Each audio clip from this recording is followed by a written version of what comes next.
morning, rise in freedom. I'm Austin Peterson. You're watching and listening to the Wake Up America show at wakeupamericashow.com. Thanks so much for tuning in. It's Wednesday, halfway through the week. And of course, Wednesdays are always a great day because we've got our regular guests, Judge Napolitano, joining us today at 8 a.m. on the program. It's always a lot of fun. We can't wait to talk to him this morning about the Hunter Biden corruption story. We're going to get his legal take and analysis on that one. And if you have any questions for our big-brained guest, you can send them in today at 573-319-1586. Thanks so much for tuning in on Rumble, Kick, Spreely, YouTube, Facebook. I don't think we're streaming over on Twitch today because there's something broken with the title, so it's just like, screw it. So Todd Steibinger, I know you're like the only guy who watches this over there. Sorry about that. But if you are watching us over on Apple or Fire TV or Roku, grateful to have you here. Thanks very much for tuning into the Wake Up America show. I'm not sure if you have a like button on those apps or not, but if you do, make sure you smash that like button on whichever app that you're watching us on this morning. We're grateful to have you here. And of course, subscribe so that you can help us to spread the message of economic freedom and personal liberty. Not just help us, but it helps you stay informed about the latest and greatest, the top news stories. Not only do we keep you informed, but we also have a whole lot of fun on the Wake Up America show. It's a great way to start your day, and we're grateful to have you be a part of it. The Critical Heretic is joining us here. I've seen Critical Heretic a few times chatting in the last couple of days. It's nice to see you. Welcome. Hot Water 84, one of my favorite new people. Glad to have you. Andy Opperman's here with us. He's my local guy, as well as Caleb Vanderfelt, another one. Dash joining us. Matt Unruh is here with Barney Styles, Quest Fanning, Corey C., and all the good people like Chris Morrill and others over on YouTube. Nelson Otto, I bet you're over there on Rumble, aren't you? Along with Kermode Bear, who's watching us. 13 people watching us over on Rumble. Say hi. Greet us over there. We'd like to make some friends. All right, let's talk about the news. Parents drawing fire after the violence broke out outside of a school board meeting. Antifa had been urged to battle California parents over an elementary school's LGBTQ plus Pride Day. Yeah, you heard that right. Not middle school, not high school, an elementary school's LGBTQ plus Pride Day. We're going to talk about that at the top of the show. I've got some compelling video that we'll play, talk a little bit about these Armenian parents who defended themselves against violent Antifa activists, and we'll see where everything ended up with that. Good morning, Sarah Palacios, Rare Camellia joining us here, as well as Studio 314 and the Baron of the Bayou. I appreciate you all over here. Chris Morrill says, what I'd like to have right now is for all you fat, out-of-shape Missouri sweat hogs to keep the noise down while I take my robe off and show the ladies what a real man is supposed to look like. Okay, Chris. Sometimes maybe you should just read the comments before you read them on air. Glad to have Boris the Parody Blade joining us over on Twitter. He says, good morning, Antifa. This should be entertaining. A good one. I don't know. I want to hear more and some opinions about this whole latest thing. Yeah, well, that's why you tune into the Wake Up America show. All right. Yeah, so when I was looking for this story this morning, and I've got, hold on, before I get to the story, I should probably let you know that I've got Will Scharf joining us on the show. He's a Missouri Attorney General candidate, and he started a new group called Jews Against Soros. As you can guess, Will Scharf is a Jewish man who is started a group in order to combat criticisms that any critique of George Soros, the billionaire financier, are anti-Semitic. And since he's a Jewish man himself, he thought that he could go out there and, as a conservative, fight against what he believes are George Soros's terrible ideas. And we'll hear from Will Scharf this morning at 7:30 a.m. about why he started this group and what his beef with George Soros is. It should be interesting at 7:30 a.m. today. We get all kinds of awesome guests. Of course, Judge Napolitano joins us at 8 a.m. At 8:30 today, we've got Cliff Maloney to talk about the Libertarian flirtation with RFK Jr. That's going to be an interesting topic. We'll hear from Cliff Maloney, who will satellite in this morning from Sedalia, Missouri. So no in-studio Cliff today. No, it's okay. I told him he didn't have to drive all the way out here all the time, but we'll see how that internet connection is, because you know how it is in those rural areas. It can be kind of spotty. So we'll see. Nice to see Will Run Riot over there on Rumble. Yeah, it's lonely. It's only lonely in the comment section. We get a lot of people watching over on Rumble, but I think a lot of people who are watching on Rumble are probably like Who is this guy? This Austin Peterson? I can't figure him out. I'm definitely the type of person who's an acquired taste. You don't just waltz into an AP live stream and go, "Oh man, this guy's awesome. He's interesting." Most people, when they encounter me for the first time, are like, what is this? Oh my God, bro! Oh hell no, man! What the man? Get your ass on, boy! But then it's. I kind of consider myself like jalapenos or what's something else that's like an acquired taste. But like once you start to like it, then it's addicting and you need more and more. You need spicier and spicier. So you could call me like a spicy jalapeno, if you will. Actually, I prefer to be habanero, if you will. 8 out of 10 on the heat scale. Glad to have you there. And thanks for the comment, Will Run Riot. Glad to have you here. All right, let's talk about the news. Armenian parents drawing fire after parents in Glendale, California protested a scheduled Pride Day at their local elementary school. The Southern California chapter of the violent extremist group Antifa called for progressives to stand up to, quote, hate groups at a school board meeting on Tuesday night. Now, when I saw the video initially on Twitter of this story, I thought to myself, all right, well, I'm going to go actually Google the story and see what I can find out. And of course, when you go over there and you Google, you could see these are the results that you get. Violence erupts. This is from the LA Times. You can see the headline right there. I'm not, making anything up here. Violence erupts over LGBTQ plus rights outside of Glendale School Board. Okay. Violence erupts over LGBTQ rights. Okay. So what that headline makes it sound like is as if it's, oh, this is about LGBT, the violence. People are fighting over LGBTQ rights. No, I don't think so, actually. That's not what this is about. And when you do a search for this on Google, typically a lot of these headlines will say things like this. That was the result that I was getting this morning, was that it's all this fight is when you go like look at the ABC news story. Let's see, Glendale fight ABS. What the hell's that? ABC. Protesters clash over fight over LGBTQ rights. That's what I was reading this morning when I usually what'll happen is like I wake up at 4 and then I kind of like look at my phone for like 30 minutes and I'm reading the news and every mainstream media headline was like it's over LGBTQ rights, over LGBTQ rights. No, actually I don't think it's actually over LGBTQ rights. Let me show you really briefly like some of the first clip of the video that I saw right here.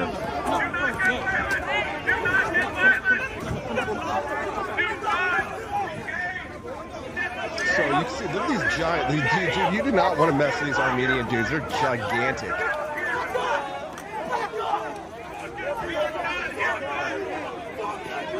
And, look at there, you can see the LGBTQ chick, I guess Antifa chick, there you go. Dude, these Islamic dudes do not mess around. And so I saw that video and I thought to myself, all right, well, I need to look into the story a little bit more and find out what's actually happening without the mainstream media noise kind of telling me what to think, or is this really about LGBTQ plus rights or what have you? But in May, Glen Oaks Elementary School had planned and announced this Pride Day for students to study LGBTQ plus activists, celebrate the community, and sign LGBTQ plus pledge cards. What the hell? Remember when people were freaking out about kids having to sign like chastity pledge cards and things like that for like Christian communities, and now we're like, we've completely gone full circle. Now you have to sign LGBTQ plus pledge cards. Now, in response to this Pride Day, dozens of parents had kept their kids home from school last week. One Glen Oaks Elementary School teacher apparently told the Epic Times that over 60% of all students were absent. Hilarious. Anyway, so 60% of students were absent from that. Now, the audio that I'm getting ready to play for you, I don't want you to become confused by, and I hope that people who are just tuning in will not be confused by this, because I want to make sure that you understand that this video or this audio that I'm getting ready to play for you now is not from the Glendale Pride Rally. This is from Canada, but it's a similar situation. This was a teacher at a Londonderry Junior High School, so middle school, in Edmonton, Alberta, Canada, who is telling off her Muslim pupils for skipping school, kind of like the Glendale kids did, to avoid the LGBTQ plus pride events. This is what's going on in Canadian schools right now, not universities. Okay, we're talking about what's happening in like middle school, elementary school here in the United States. This is the kind of stuff that's happening around in the Western worlds. Take a listen to what this teacher says to her Muslim students. Well, I'll tell you, you are out to lunch. If you think it's acceptable to not show up because you think there's some pride activities going on at school, right? Oh, that's fine. You know, because I'm going to show my opinion by hanging out at the mall. But meanwhile, all of those kids who are, you know, involved in, say, the Gay Street Alliance or whatever, I don't even know if we have that anymore in our school, they're here when we did Ramadan for Lion Time. And they're showing respect in the class for your religion, right? For your beliefs. For your religion, okay.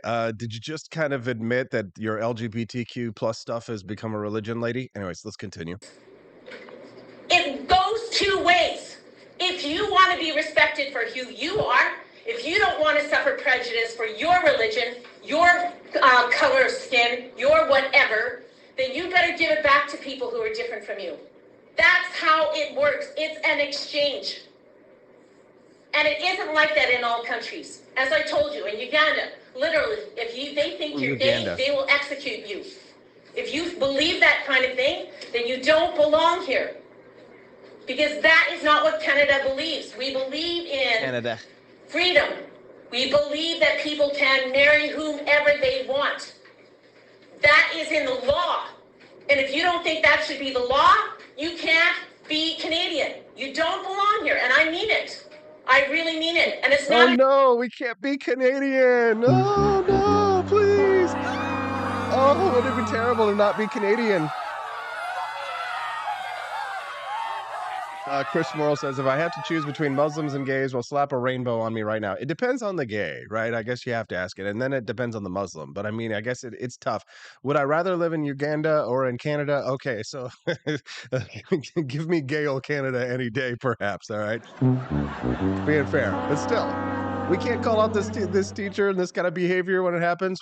Is there such a thing as too gay? I think that just might be. A joke, Mansour. It's not a joke, Mansour. Mansour is the kid who's got the Muslim kid who's got a sense of humor. He's laughing right now. You don't belong here, and I mean it.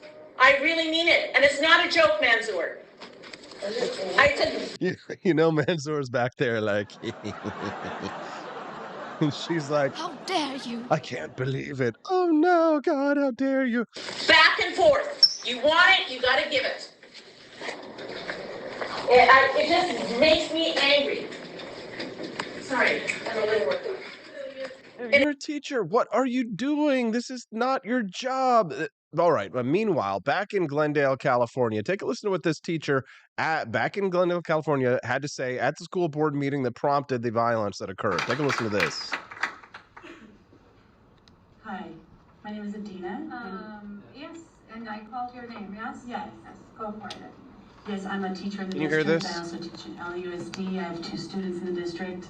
I did intervention at Fremont, but I'm also a community member who volunteers extensively in Watts in South LA, and I work at the Children's Hospital Los Angeles with queer and trans youth in large groups. And so I deal with a lot of their trauma related to the heteronormative, Judeo-Christian, patriarchal, imperialist, capitalist system that oppresses them. Wait. What does she deal with here? Hold on 1 second. What does she deal with here? Patriarchal, imperialist, Judeo-Christian, a lot of their trauma related to the heteronormative, Judeo-Christian, Heteronormative, Judeo-Christian. All right, let's keep going. Imperialist, capitalist system. Patriarchal, imperialist, capitalist system that oppresses them. Hold on. Heteronormative. Can we all remember that? How does she remember that? She definitely has said this phrase a lot before because, yeah, and you know that she had to have said this a lot because you wouldn't be able to just come up like something with that on the fly without having rehearsed that a lot. Hold on. Imperialist, capitalist system that oppresses them. Oh, Wait. Patriarchal. Invaded to the heteronormative, Judeo-Christian, patriarchal. Heteronormative, Judeo-Christian, patriarchal. Imperialist capitalist system that oppresses them. Imperialist capitalist system that oppresses them. This is a teacher. I'm not just here in support of our LGBTQ youth. It's all connected. I'm in support of critical race theory and diversity, inclusion, equity training because White people participated, for example, in the largest social welfare program in the history of the United States, and yet now they throw their hands up in the air when we look at our housing crisis. And Armenians talk about the genocide, but they received SSI, but they don't want to talk about the indigenous genocide of 1850 and the lack of reparations for Black and indigenous people in this country. Dude, she just totally downplayed the Armenian genocide. Like, oh no, baby, what is you doing? What is you doing? It's just, she's downplaying the Armenian genocide there. I mean, just, no, baby, no. Oh, no. And they don't want to talk about how dare you as marginalized people come here and you don't want to talk about the oppressed trans youth who, you know, your kids aren't even learning what they need to learn in this, that 1 and 2 will commit. So here's the thing. The kids aren't, you know, is our children learning here? I mean, she's talking about like they're not even learning. So let me ask you something. If the kids aren't learning, if they can't do basic math, if they can't read or write or arithmetic, why in the blue fuck would you be teaching them LGBTQ issues, making them sign LGBTQ plus pledges? The kids can't even read, for God's sakes. And you want to indoctrinate them? All right, let's go on to another clip here. This is another teacher who's calling not just for June to be made Pride Month, but she wants to implement comprehensive LGBTQIA plus education for students. The plus in LGBTQI plus stands for MAPS, by the way, minor attracted persons, pedos. In the district of 2 elementary school children. I'm also a teacher, and I've been a teacher in Glendale Unified for 19 years. And I'm actually just here because I want to offer my thanks to the board. Look, Rand Paul's trending. For Resolution 27. I'm here in support of the LGBTQIA plus community, and I'm very happy that this the resolution is on the docket and it's going to happen. I had so much to say, but I got to cut it down. But in addition to June being declared Pride Month, I think that it's very important, especially as a teacher, that we not only pass this resolution, but we also implement comprehensive LGBTQ plus IA education for students. Okay, so here's the thing. We're talking about elementary school kids, okay? The audio that I played for you of the teacher screaming at the Muslim students earlier was from Canada, and that was a middle school. This is an elementary school in Southern California. I guarantee their graduation rates there are probably not that great. And when they get out, they can barely read. A lot of them probably can't, and they're pushing them through. They don't want to teach them core curriculum. They want to teach them how to. Oh God, I can't even say the things that they want to teach them on this live stream. And I know they're going to pull this down. All right, but here's what the Armenian parents. This is what the Armenian parents did in response. They're out there, they're protesting. Antifa shows up. Antifa were told to do violence.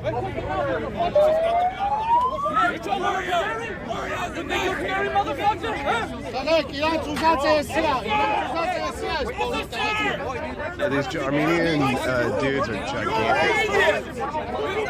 There's the Antifa guys on the left.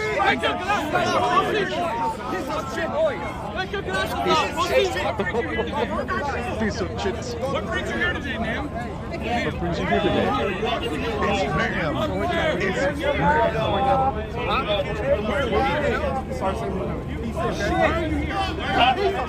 Shit. You want us to move that way? Admit it. You're fucking piece of shit.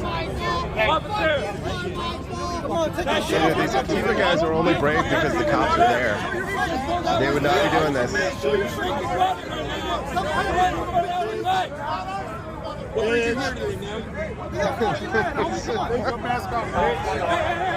There it goes. And we didn't see who started it.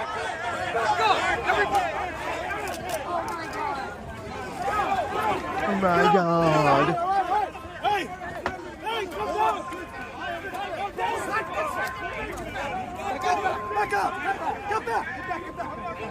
Protect Antifa. You know, it is Southern California after all.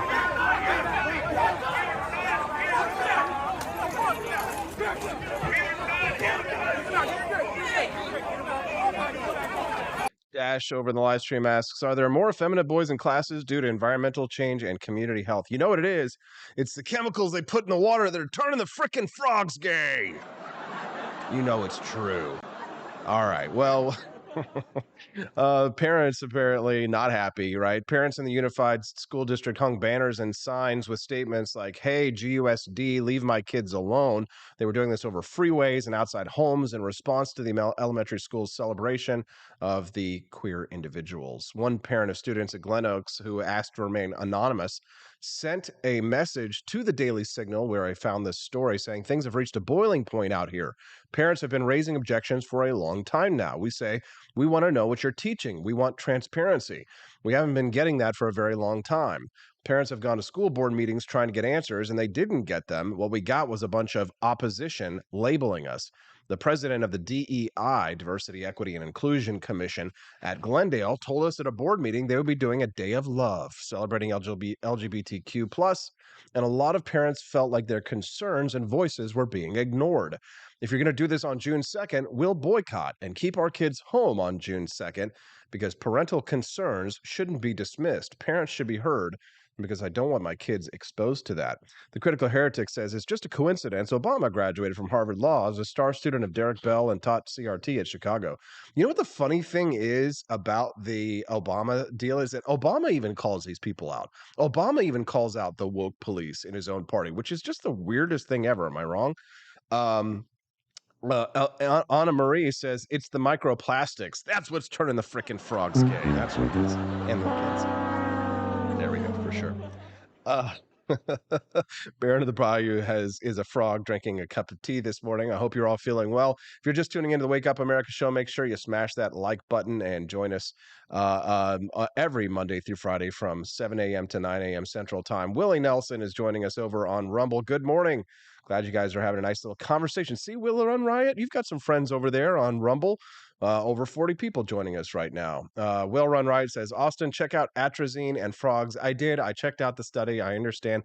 But is it like some kind of hermaphroditic thing? I can't remember. It was like a couple of years ago when I looked at the study. But I don't like them putting microplastics in the water and turning my freaking kids straight, the LGBTQ community says. All right, guess what? It's time for us to move on. I'm going to go get my buddy Will Scharf. We're going to change topics for just a moment, but he started a group. He's an attorney general candidate here in the state of Missouri. Will Scharf has started a group, he's a Jewish man, called Jews Against Soros. We're going to find out what their beef is. The Godfather of Doom. We'll talk about that when we get back on the Wake Up America show at wakeupAmericaShow.com.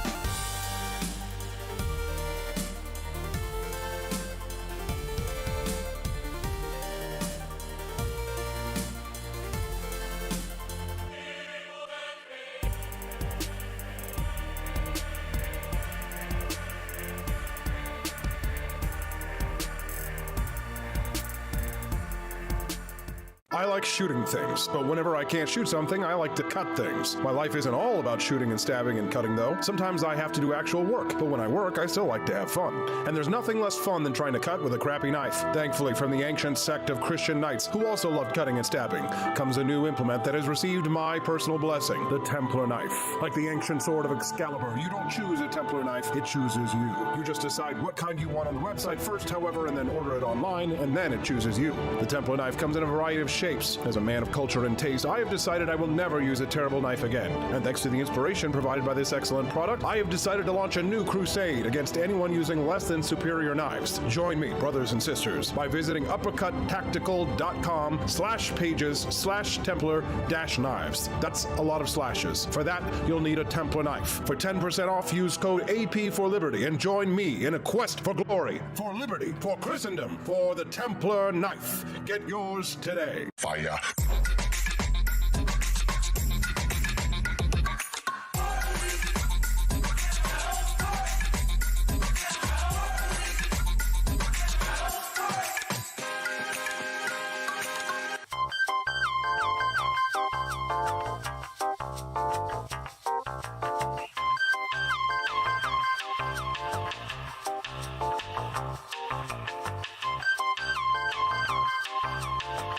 Hello, this is Barack Obama, and let me tell you why Austin Petersen stinks, and you should never pay attention to anything that he has to say.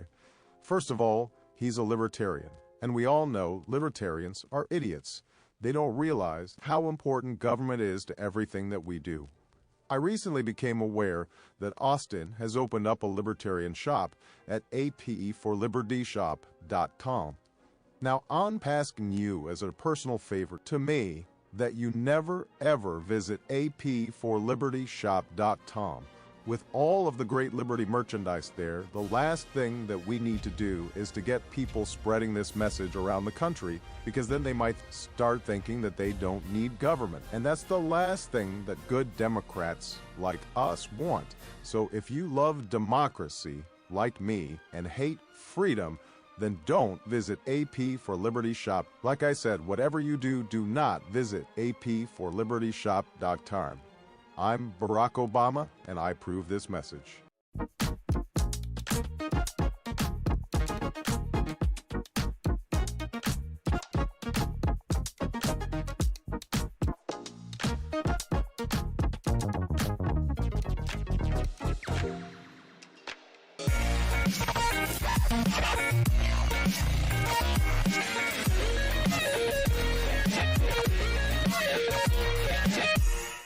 When I was in foster care, I never knew when I would have to move, so I always had my suitcase ready to go. Then one day, I was adopted. My new parents opened their hearts and home to me. My parents cook my favorite breakfast for me every morning. My parents take me on trips I never thought I would go on. They gave me a home and an even better reason to use that suitcase. My parents aren't perfect, but they're perfect for me. I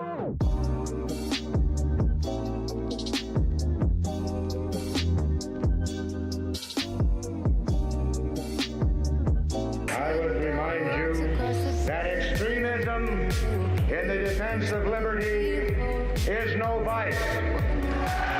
It is better to settle these matters in the courts than on the streets, and new laws are needed at every level. But law alone cannot make men see right.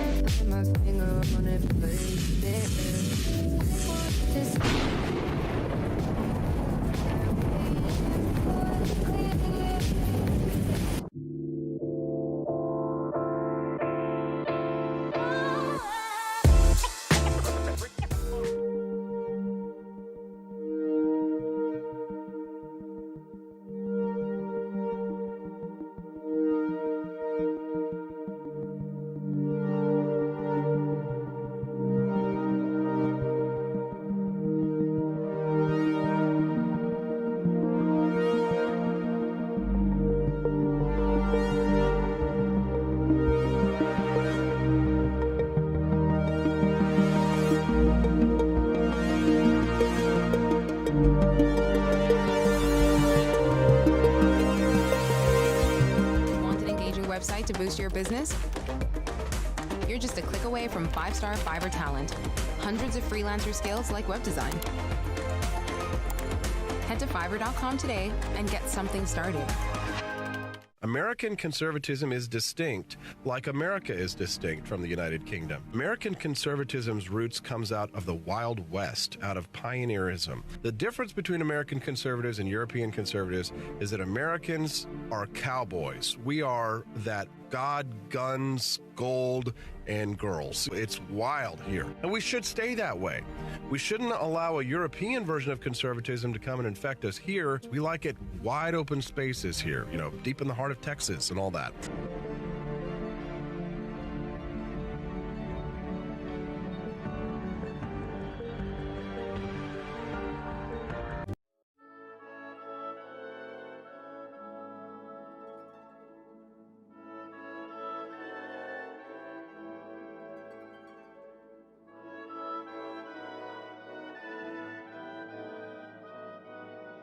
Hey there, it's your favorite Vice President Joe Biden. I wanted to talk to you today about the Wake Up America show, the best source for all your political news and commentary.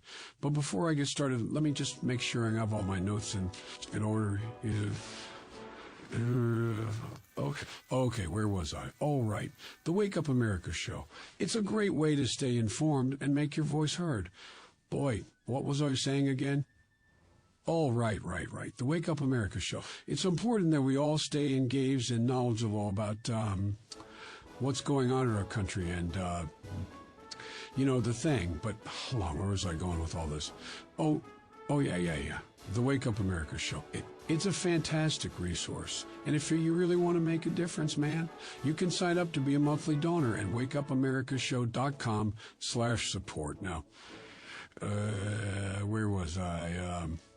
Oh, that's right, the Wake Up America show. So if you want to stay woke and support a great cause, head on over to wakeupAmericaShow.com/support and sign up to be a monthly donor today. And if you're feeling generous, you can even give a donation in my name.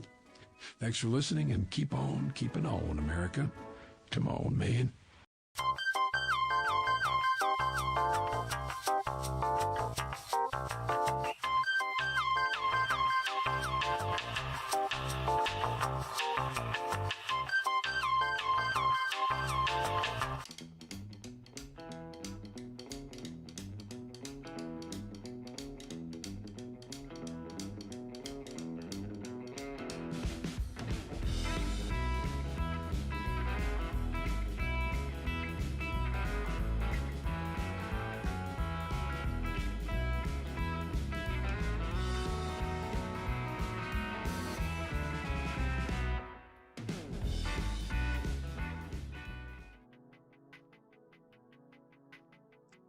Good morning, Rise and Freedom. I'm Austin Peterson. You're watching and listening to the Wake Up America show at wakeupAmericaShow.com. Well, if you watch the Wake Up America show every single day, which of course you do, you watch it every single day, then you probably saw last week where I played the interview clip of Elon Musk doing an interview on CNBC, and the anchor of that show was asking him, why does he post such inflammatory tweets? Well, the tweet in question was one about George Soros. When I go back in the timeline and I read a headline from CNN.com, it says Elon Musk claims that George Soros hates humanity. And the ADL says that Musk's attacks will embolden extremists. Well, my next guest is an attorney general candidate in the state of Missouri. He's a lawyer. He's going to be talking to us about a new group that he founded that I guess is going to embolden more extremists, at least according to CNN, if they write about it.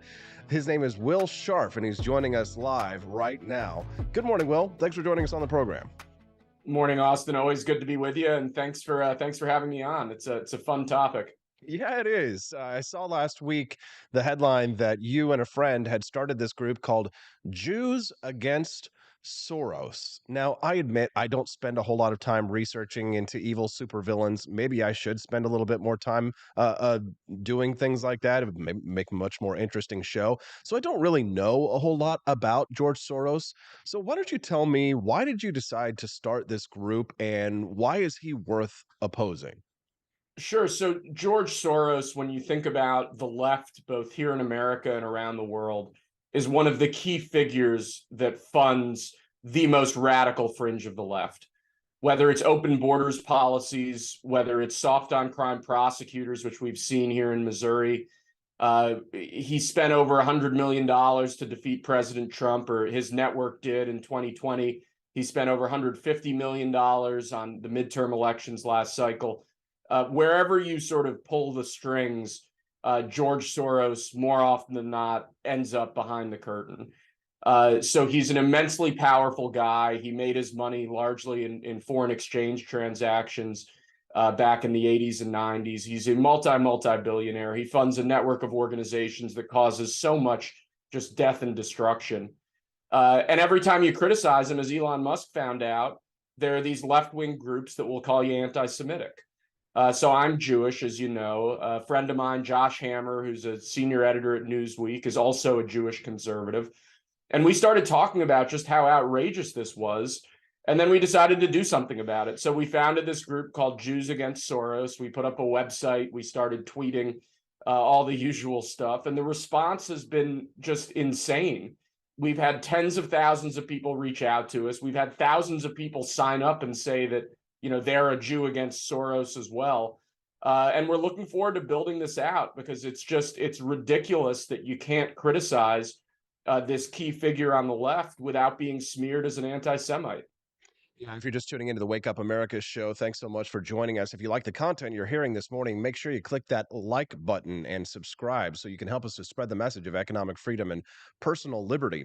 Now, Will, the Jews Against Soros group, I guess the stated aim is to sort of legitimize criticism of him, because if people like myself, the Gentiles, say anything unkind about George Soros, then we're smeared as anti-Semitic. So you kind of get a shield from that. You can criticize him. So what's the goal? I mean, what do you really want to accomplish with this? So there are two goals here. The first is just to raise the profile of all of the terrible stuff that Soros is doing. It's the old saying, democracy dies in the darkness.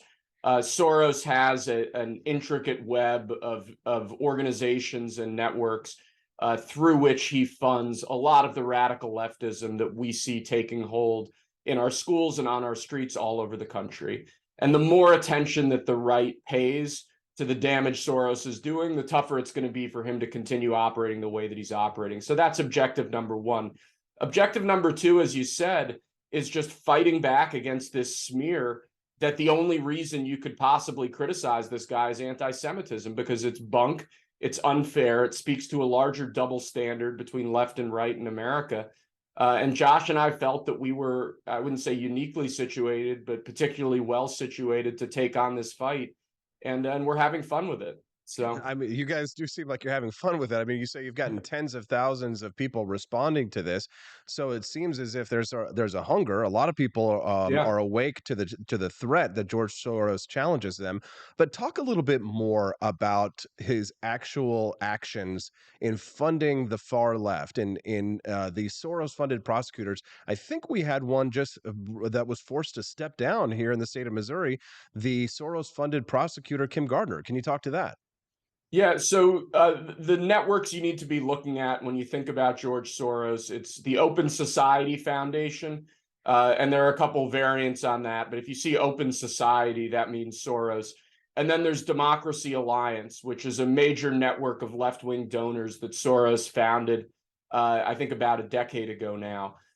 When you look at the institutional left, more often than not, particularly the radical fringes of the left, more often than not, there is money flowing from either Open Society Foundation or the Democracy Alliance into every cause imaginable that we object to and that we see the damaging results of.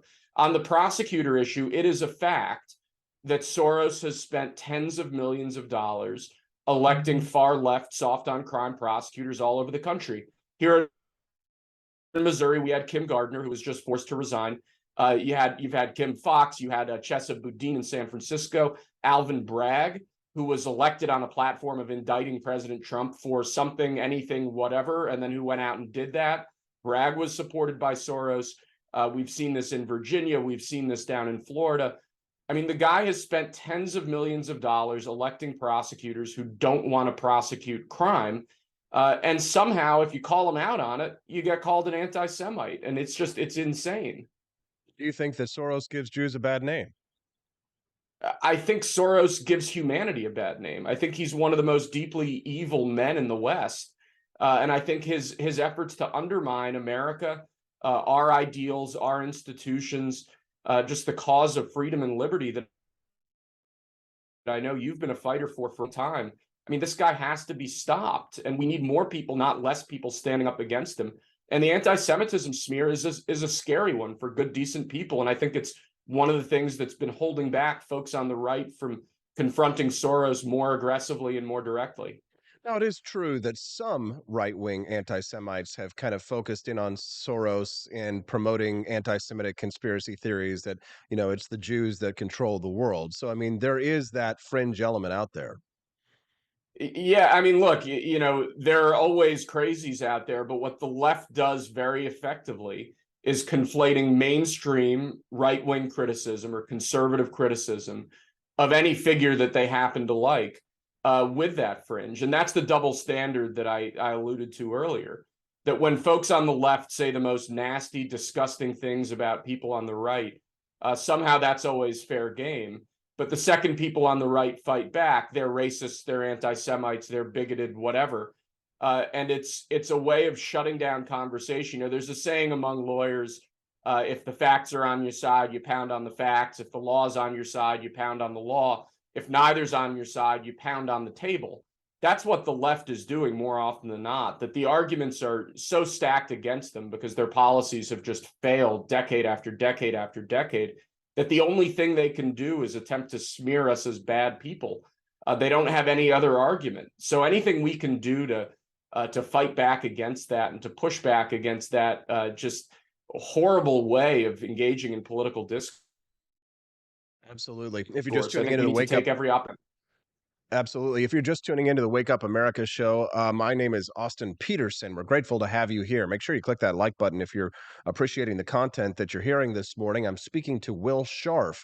He is a candidate for the Attorney General spot here in the state of Missouri. He's a lawyer, and he's joining us now talking about the new group that he has founded, Jews Against Soros. Now, one of the biggest accusations that has been lobbed against George Soros, Will, is that he helped Nazis confiscate Jewish property. Have you looked into this claim? I haven't found anything that has actually totally debunked that claim. There's a lot of disinformation out there. Have you looked into that story? Yeah, so the facts are as follows. When George Soros was a teenager, he lived in Hungary. He was Jewish, or he is Jewish. He was sent to live with non-Jewish friends of his family to protect him. While he was living with that family, who were Nazi collaborators, he accompanied his sort of stepfather, adopted father around, basically engaging in Nazi anti-Semitic policies, including confiscating property, engaging in some of the roundups or general oppression of Jews in Hungary. Now, during the war, he's a teenager. I wouldn't say you give him a pass, but difficult times for everybody involved. What's outrageous, though, is that Soros has consistently, over the course of his life, and he's an old man now, talked very fondly about those years. He once called the year that he spent, as you said, confiscating Jewish property with his Nazi stepfather among the happiest years of his life. It's that lack of self-awareness of the pain and destruction that he helped cause. It speaks to, I think, a certain inhumanity. Soros is just, wherever you look, wherever he goes, destruction follows in his wake. And I think that's been true really from a very early age with him. What do you think about groups like the Anti-Defamation League? Do you see them as sort of championing Soros, or like getting in the way, or kind of promoting these false claims? I think the Anti-Defamation League, it's one of these leftist groups that over time has just been totally captured. You go back in the day in the ACLU stood for the First Amendment. And sometimes you liked what they did, sometimes you didn't, but they were on the side of free speech. The ADL, they stood on the side of opposing anti-Semitism. And sometimes you liked what they did, maybe sometimes you didn't, but that's what they stood for. Now, all these groups are just part of a leftist blob where they defend leftism in all of its forms. There's no underlying principle. They're just another auxiliary, another adjunct in the left's fight against American ideals and institutions. So the ADL, it's a once proud institution. It once served, I think, a very important role in calling out anti-Semitism. Now it just exists basically to smear people on the right as anti-Semites for engaging in legitimate political criticism of people like George Soros. Well, Will, you're a former federal prosecutor, maybe the only one that I actually like. You're running for Attorney General here in the state of Missouri. How's the campaign going? The campaign's going great. Everywhere we go in the state, we hear basically the same thing, which is that conservatives are upset with the lack of results out of Jefferson City, that they feel that the Republican supermajorities we've been electing, Republican statewide office holders, we're just not able to really advance a compelling conservative agenda in this state the way that Republicans in other states like Florida and Texas and Tennessee have been able to. So we see a lot of dissatisfaction with the political establishment, and we think we can present a real contrast to that political establishment. And so far, it seems to be working. Yeah, no kidding. You're getting a lot of press. I'm reading your name in foxnews.com these days. Is there anything else that you'd like to share with our listeners, Will, before we let you go today? No, really appreciate you having me on. For all of your listeners out there, you can find us on Twitter, Facebook, Instagram at Will Scharf, and look us up on the web at votescharf.com. There you go, votescharf.com. And just full disclosure, I am a donor and supporter. Will, thank you very much for your time today. We appreciate you. Have a great day. Thank you, Austin. Thank you very much. What do you think of Will Scharf? You can send us a text today at 573-319-1586. That's 573-319-1586. Oh, I got to go to the bathroom. You didn't need to hear that, did you? Okay, yeah, you did. Just got to say that's the reason why I go to these commercial breaks. All right, Bill, when I get back, what am I going to talk about? I got a million things. Martha Stewart is annoying me. I'm going to tell you why. And then we'll have Judge Napolitano at 8 o'clock on the Wake Up America Show at wakeupAmericaShow.com. Good morning to the Cantina crew. This is Elon Musk, the CEO of Twitter. And I just want to say thank you for watching the Wake Up America Show. I've decided that Austin Peterson will be the new CEO of Twitter.com, effective immediately. First thing to do, though, is I've got to go and blast off into space.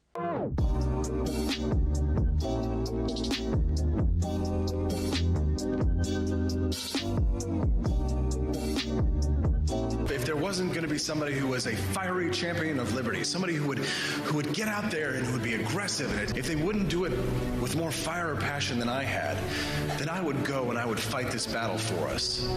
I've fought for the principles that we all share. Parties tend to be secondary to me. We're here because we believe in the principles of liberty.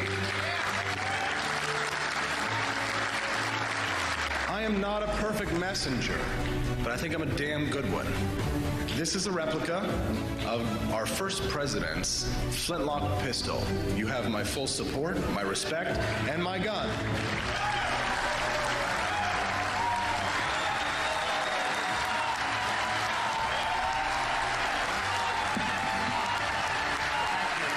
I think that at the heart of my philosophy is much more libertarianism than well, that's the fashionable word these days, I guess. A conservative is no longer just that. He's a libertarian, and always has been.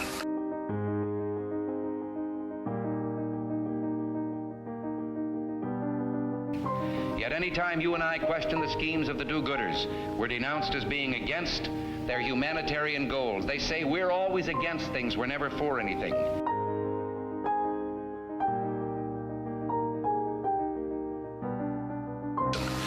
What is fascism? Fascism is private ownership, private enterprise, but total government control and regulation.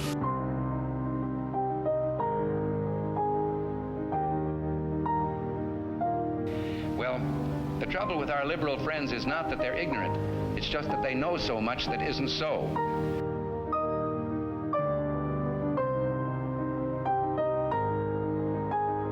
If we lose freedom here, there's no place to escape to. This is the last stand on earth.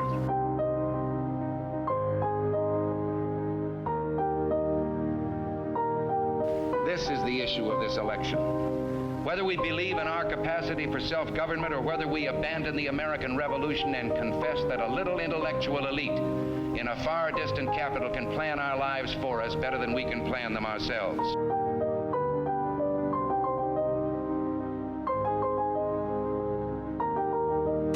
Conservative, so-called, is the one that says less government, get off my back, get out of my pocket, and let me have more control of my own destiny.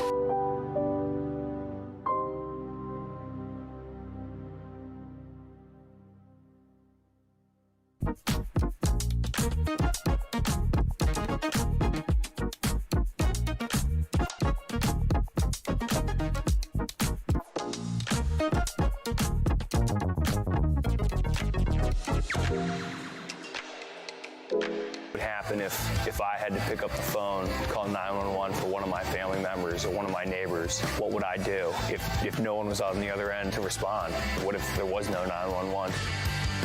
You can be a part of the solution. Anybody can be a firefighter. Male, female, younger, older. We have school teachers. We have leaders in business. It's me, you, and anyone that wants to be. There is no typical firefighter. Do you hate the deep state? Do you reject the Antichrist in all his ways? Do you believe that aliens controlled LBJ to assassinate John F. Kennedy? Did you know that the shot can put chemicals in you that will make you more sensitive to 5G? Do you love America? Do you want more freedom? Do you like smoking hot red-headed libertarians? Then the AP for Liberty shop is for you! Check out all the awesome new merch and have a happy new year! Fight the deep state, reject the Antichrist! Visit AP for Liberty shop and get your patriotic merchandise now, or the deep state wins!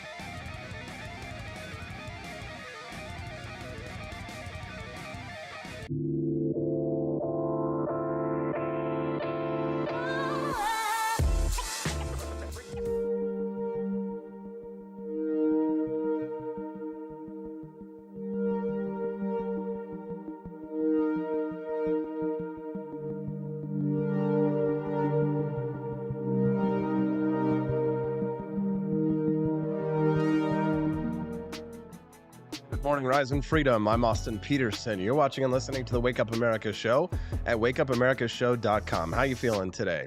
Yeah, it's Wednesday. We're getting there. I'm definitely still hurting. I don't know what I did in karate the other day, but man, my back is still thrown out. Thank God. I'm actually really excited that I've got John Burke's Shell Shock CBD roll-on, roll-out, CBD freeze roll-on.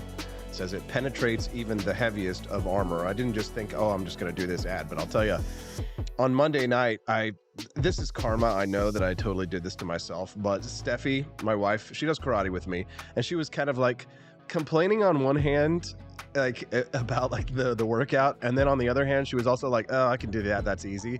So because of that, I stepped it up and was like extra reps.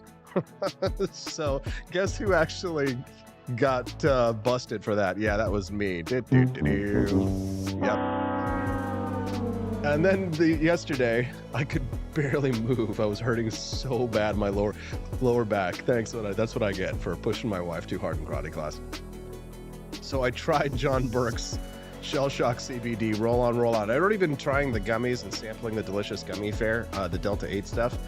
But then I tried his freeze roll-on, and it definitely dulls the pain. So God bless you, John Burke. Thank you very much for shellshockcbd.com. They are a sponsor of the Wake Up America show. Make sure you check them out at shellshockcbd.com. Use code AP4Liberty.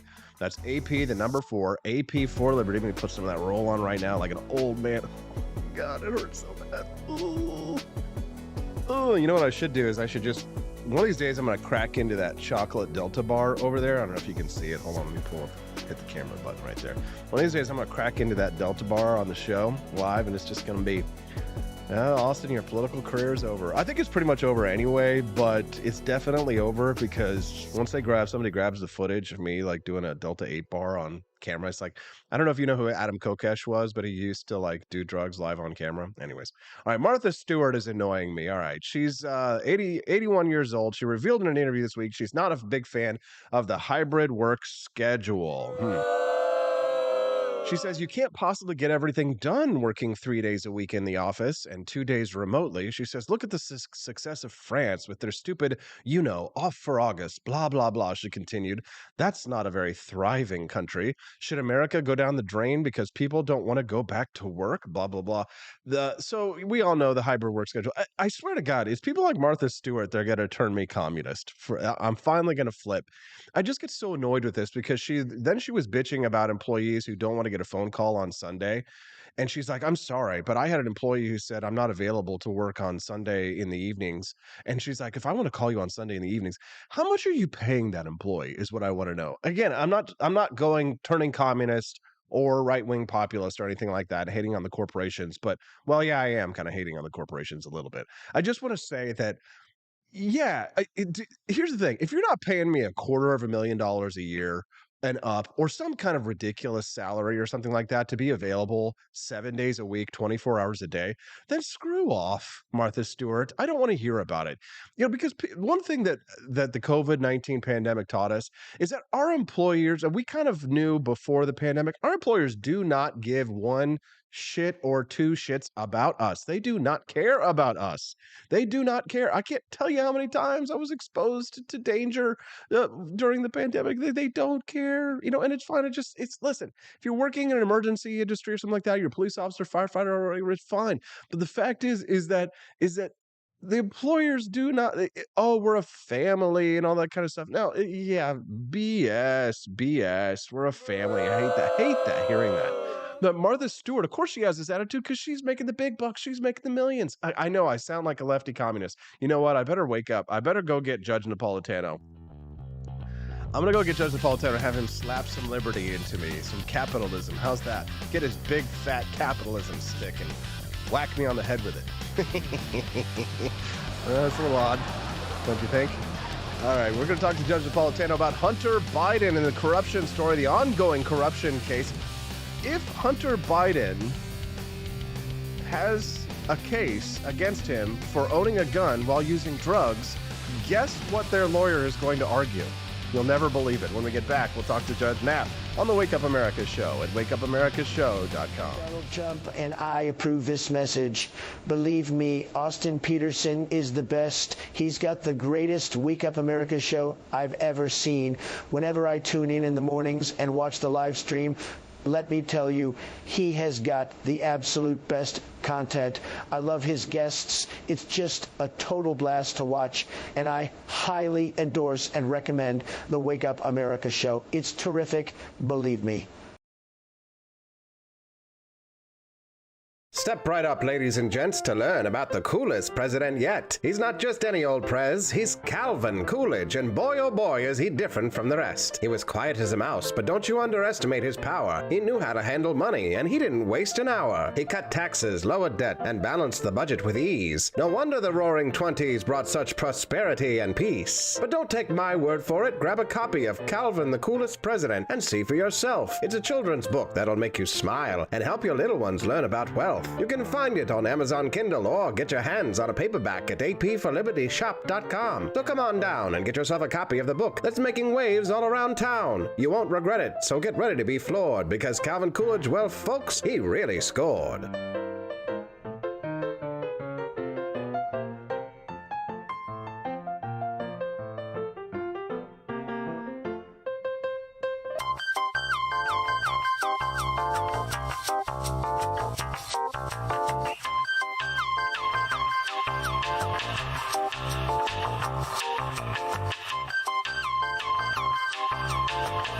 I'm a public defender. I am a public defender. I'm proud to be a public defender. 80% of Americans accused of a crime will get appointed a public defender. Everybody from a speeding ticket to capital murder. For every dollar we spend on public defenders, we spend $3 on prosecutors. Public defenders have to do pretty much everything on their own. Social workers, counselors. Investigating is another piece of it. The average public defender holds 300 cases annually. You never feel like there's enough time. Public defenders have health issues all the time. A lot of people give up and say, I can't do this work anymore. Gideon's Promise trains, mentors, and supports public defenders.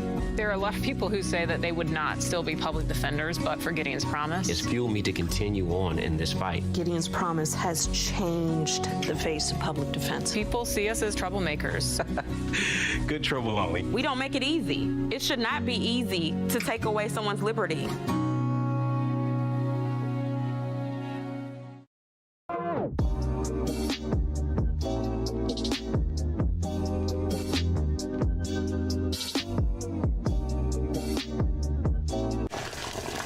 Ever hear the one about the frog? Put a frog in a pot of boiling water and it'll jump right out. Here's my resume again. But put a frog in a pot of cool water and slowly heat it up, and that frog will boil. It's a lie. But as a metaphor for us and all that we go through as veterans, Do you have any real-world experience? it's a story that rings true. We make excuses for how we feel. We push everything down. We tell ourselves the lie that it's easier to stay in that boiling water, to disconnect. And some days, maybe it is. But you've never been interested in easy. Make no mistake, reaching out is hard. Do it anyway. You're not alone. You've got this. You are not a frog. Find resources at va.gov/reach.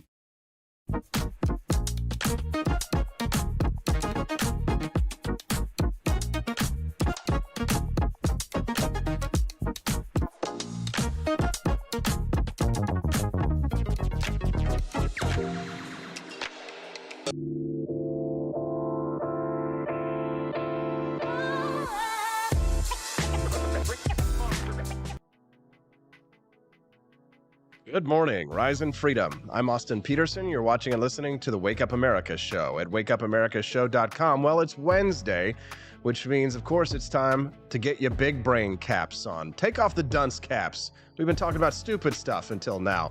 Our next guest is the leading light in the fight for liberty here in the United States and around the world. He was just in Switzerland recently, spreading freedom over there. He's joining us right now. He is the host of the Judging Freedom podcast. Judge Andrew Napolitano joining us right now. Give him a big round of applause. Good morning, Judge. Good morning, Austin. I'm laughing because I can only imagine what the stupid stuff is that you were discussing before I came on. I don't want to know. Pretty dumb. I was talking about Martha Stewart and how much she's annoying me recently with complaining about employees who won't take phone calls on Sunday nights and things like that. Well, but it's time for us to talk about the things that matter. Judge, I was laughing so hard when I read this story, and I thought it would be perfect for you when I saw that apparently Hunter Biden might become a leading figure in the fight for the Second Amendment here in the United States. This is really and only in America. So one of the this is not stupid stuff, although it sounds it because it's guns and drugs.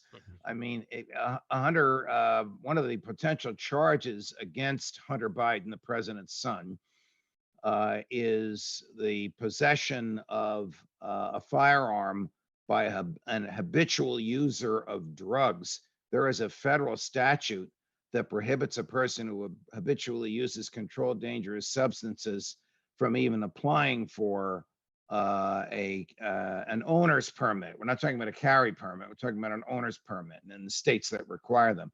So he made the application and denied that he was a habitual user. But of course, there's a lot of evidence that he has been.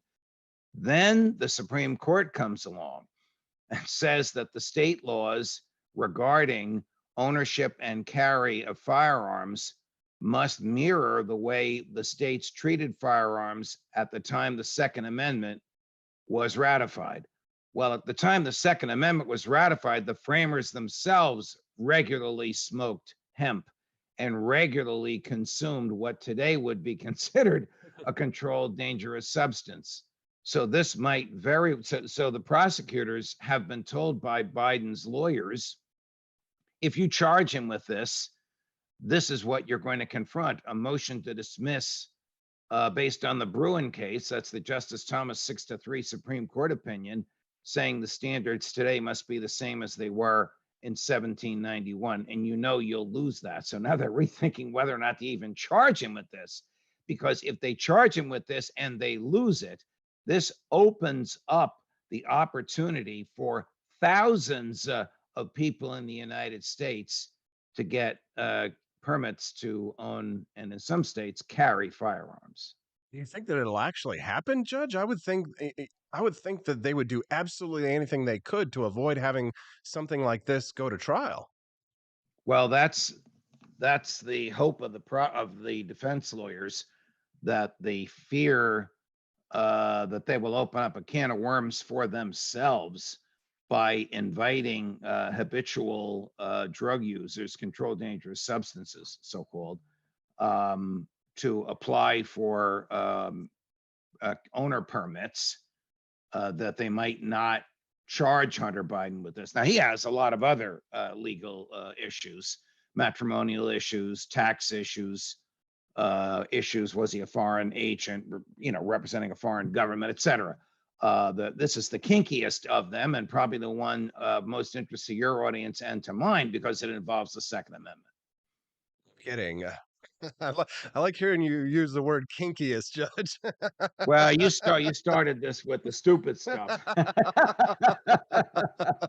Good morning to all who are tuning in to the Wake Up America show. I'm Austin Peterson. I'm speaking to the host of the Judging Freedom podcast. Judge Andrew Napolitano is joining us right now. We're talking a little bit about the president's son, who's announced that if they're charged with guns and drug charges, that they might argue that the Second Amendment protects the president's son from being prosecuted for owning a gun while using drugs. This is kind of a big story, though, Judge, not just because it involves the president's son, but because whenever you purchase a firearm here in the United States, you have to fill out that form that says that you are not a user or addicted to illegal drugs. And, quite frankly, a lot of people probably lie on that federal form, which is a very serious crime, Judge. I mean, It is. this could sort of shake up the gun community in the United States. Yes, yes. So I don't know. They could charge him with lying on the form, and then they'd have to prove that he lied. They have his own words on the infamous laptop. It doesn't mean he's a habitual user or that he's addicted to these drugs. Or they could charge him with owning a weapon in violation of the federal law. That's the one that would be challenged under the Second Amendment. But yes, lying to the government is perjury. You fill out a form and you swear to its accuracy, whether it's your income tax returns or whether it's an application to trigger a background check, and you sign that and you do it making a known falsehood on there, it's perjury. Judge, one of the friends of the show, his name is Jacob Champion, has a question for you related to Haines versus the United States. His question is, can omitting criminal behavior from a required form be excused under the right to not self-incriminate? That's a good question. It would depend on the exact wording on the form. I mean, most of these forms are written by lawyers for the federal government, so there's really very little wiggle room in there. But the incriminating phrase of the Fifth Amendment, to which your viewer refers, typically pertains to an actual criminal prosecution, not to the revelation of a historical fact. So if you have been convicted of a crime and they ask you if you've been convicted of a crime, telling them what is a fact in their own records is not really incriminating yourself. That's probably the way the courts would look at it. Judge, it's legal for the government to lie to us. It's illegal for us to lie to the government.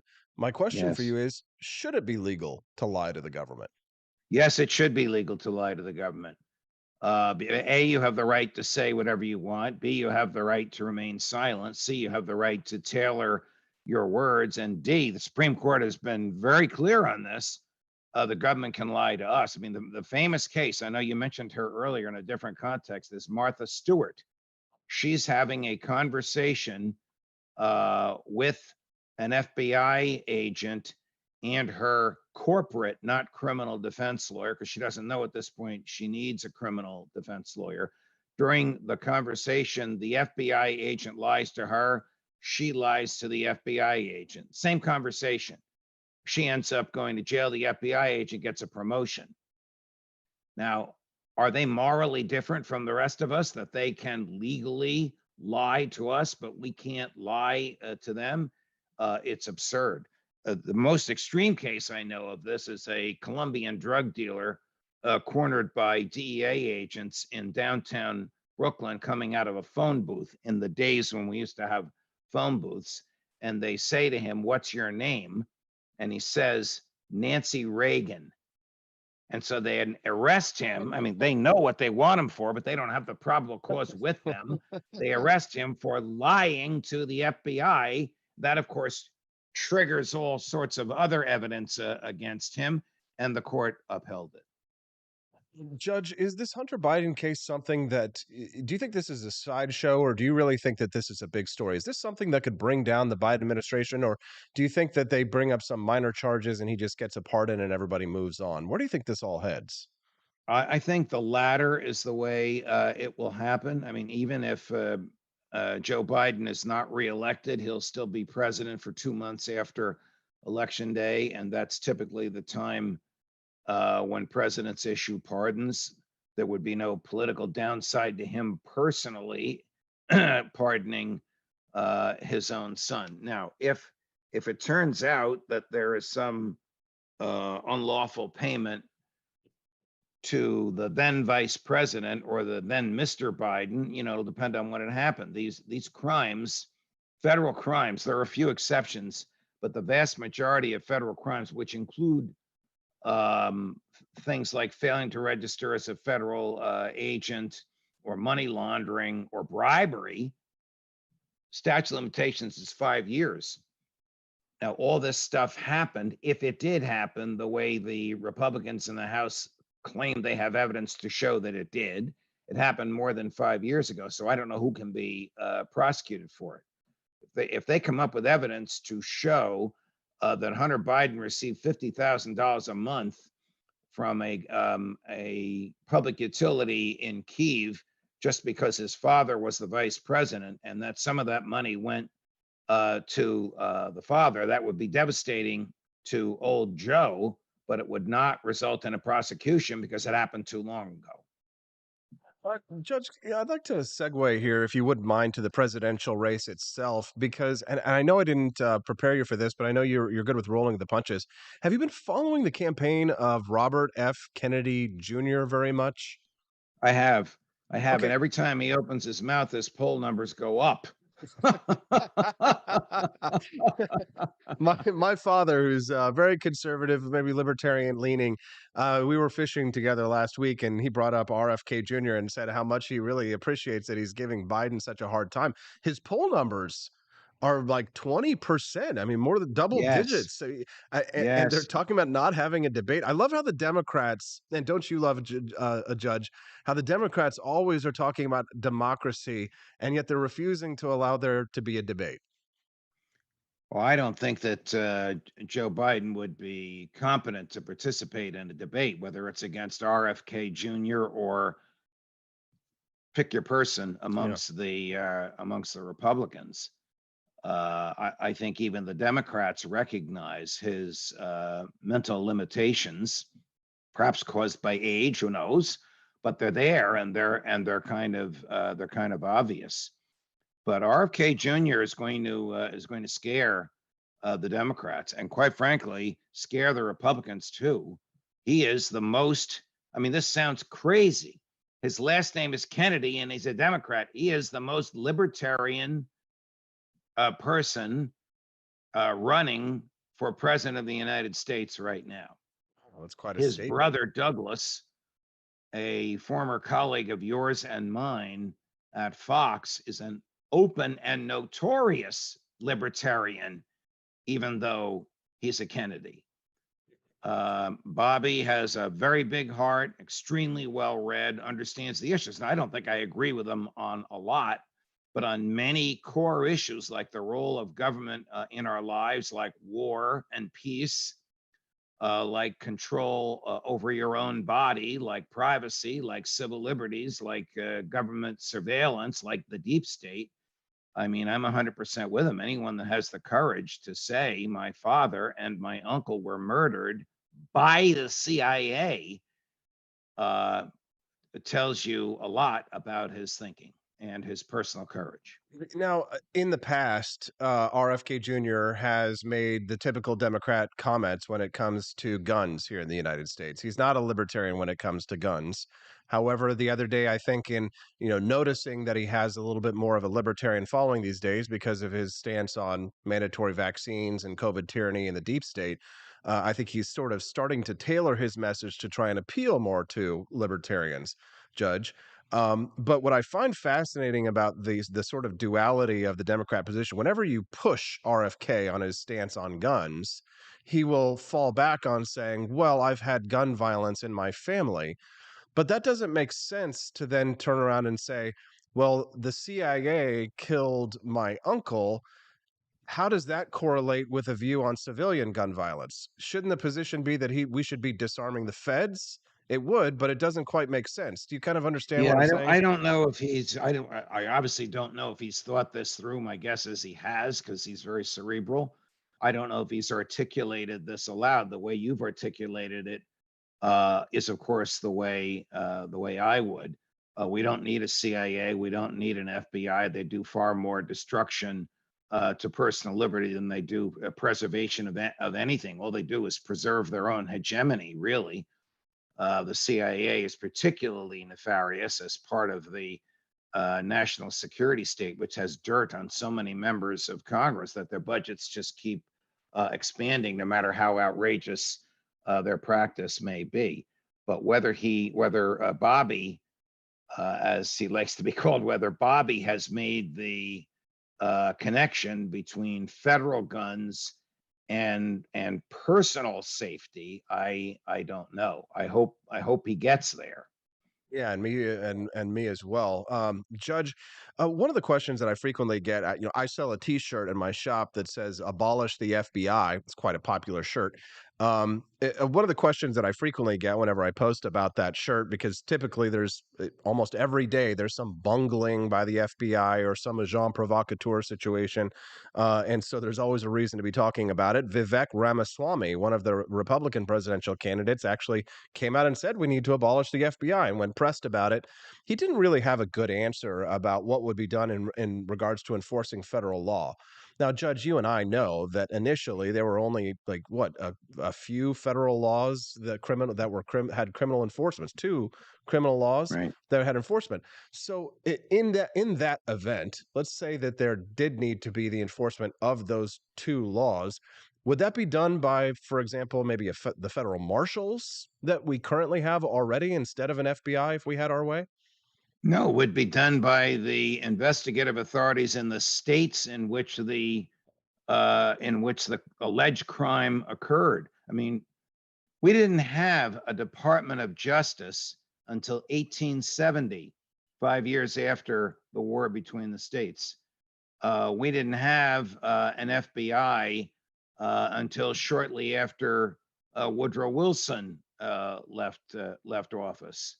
None of this was contemplated by the framers. The framers did not contemplate and did not want a massive federal law enforcement apparatus. Their idea was to have the states as a check on the federal government by requiring the federal government to go hat in hand to the state in which the crime allegedly occurred, saying, would you please prosecute this person? Moreover, they never imagined 5,500 federal criminal statutes, just the two that are mentioned in the Constitution: treason and debasing the money supply. Even for treason and debasing the money supply, the feds could conduct the prosecution. They just wouldn't have. Aaron Burr was famously tried for treason. They just wouldn't have the apparatus to investigate it. That's interesting. So the states would enforce the federal laws at their pleasure, at their freedom of choice. Yes. Now the feds could conduct the prosecution. There are federal courts, but prior to 1870, federal prosecutions were conducted by private lawyers hired by the federal government, and there were few of those. As I said, nearly all of the crimes in the country were state crimes. Nearly all the criminal statutes were state statutes, and all crimes would have a state analog. So treason or debasing the money supply, if committed in New Jersey, would also violate a New Jersey statute, and that would be the prosecution, and the feds would bootstrap themselves into that by producing evidence of the violation of their statute. Today, of course, it's the other way around. The feds Bigfoot the states, take over prosecutions, and revel in their 5,500 federal criminal statutes. This is 5,500. There isn't a human being on the planet who's conversant with all of them. Judge, this is such fascinating stuff. I would love it if one day you did just a YouTube video series, perhaps, where you were giving a lecture discussion about how the federal government would operate if it was brought back to its constitutional limitations in conjunction with the states in such a way so that more people could understand that, because that in itself is a fascinating discussion. But I would like to ask you, Judge, in regards to the CIA. You know, you brought up the idea earlier that you don't think we need a CIA. How would the United States conduct diplomacy in a world where there are Chinese intelligence agencies and Russian intelligence agencies who are spying against the United States? How would the United States operate in such a way so as to defend ourselves from those who are clearly violating the non-aggression principle by spying against us, our assets, our corporations, our private individuals? How would there be a defense strategy in order for us to defend against it? Let's say we weren't engaging in offensive spying, but what agency or what would exist in order for us to be able to defend ourselves and our infrastructure? I guess what I meant was we don't need a CIA like we have today. I mean, there's that famous op-ed in the Washington Post circa June 1963, in which the man who signed the National Security Act into law said, "This is crazy and we don't need it anymore. This is not what I intended." Harry Truman. In those days, the Washington Post published 3 editions a day. Truman's op-ed appeared in the morning edition. It was pulled from the afternoon and evening edition, in part because the Washington Post has been a mouthpiece for the CIA. What was Truman objecting to? Truman was objecting to revolution, coup d'etat, torture, and a mini army, all of this at the disposal of the President of the United States. I am not a fan of Harry Truman, as you know, for reasons having nothing to do with this. But he contemplated that the OSS, the Office of Strategic Services, which was basically the American civilian and military spy apparatus during World War II, would continue to monitor the espionage activities of those trying to harm the United States, but would not be overturning governments, not be torturing people, not be engaging in secret wars. I think these When kinds of Barack explanations. Obama bombed Go ahead. Libya, he used the CIA to do it so that he didn't have to comply with the War Powers Resolution, which requires reporting of military activity. They don't consider the CIA to be military because it's not in the Department of Defense. What department is it in? Well, who knows? It's the private army. It's the private country wrecker that belongs to the president. Judge, there is a reason why you are one of the absolute best top activists in the liberty movement here in the United States. And it's not just because you understand these issues so well and know them on a visceral level, but because you're able to communicate them so well. If more libertarians here in the United States could understand the issues and communicate them the way that you do, we would be so much better off as a movement. As it is, it feels sometimes as if we're scattered to the 4 winds, mostly because of such an incoherent explanation to the American people, who see us very much as a marginal movement because of our inability to back up statements like abolish the FBI with coherent and cogent explanations like the one that you have given. I'm just dying to ask you one last question here, Judge. This is the kind of thing that makes our audience happy, our core audience happy. But if people are just tuning in from out in the ether, they're probably like, what the hell are these gentlemen talking about? But who cares, Judge? This is for us. So you and I have had conversations in the past about the 14th Amendment and about the strategies for liberty that you and I would give our approval to. And you and I both agreed that I think, and please correct me if I'm wrong, when it came to the decision on gay marriage and Obergefell, that the federal government overriding the state governments which outlawed gay marriage was the correct strategy for liberty. Maybe I'm wrong about that. You can correct me once I finish the question. But one, do you think that of all the hell and terror of the Civil War, was the 14th Amendment the best thing to come out of the Civil War? And if so, does it then legitimize the strategy that the federal government does have a proper lawful role in checking and balancing the power of the states when those states do not protect our individual rights? The short answer to your question is yes. I mean, the longer answer is, the federal government post-Civil War, post-war between the states, put a gun to the head of the legislatures in the South and said, you want the troops out of your streets, you want to come back into the Union, ratify the 14th Amendment. There's a lot of dispute as to whether it was even ratified. New Jersey and Ohio rescinded their ratification of it. The Congress counted them as having ratified it anyway. Nevertheless, it's been in the Constitution since 1868, and it has a lot of very interesting points, way too much to unpack here. But the one you want to address here is whether or not it authorizes the courts to impose the negative liberty, the restraint on the government from the Bill of Rights on the states.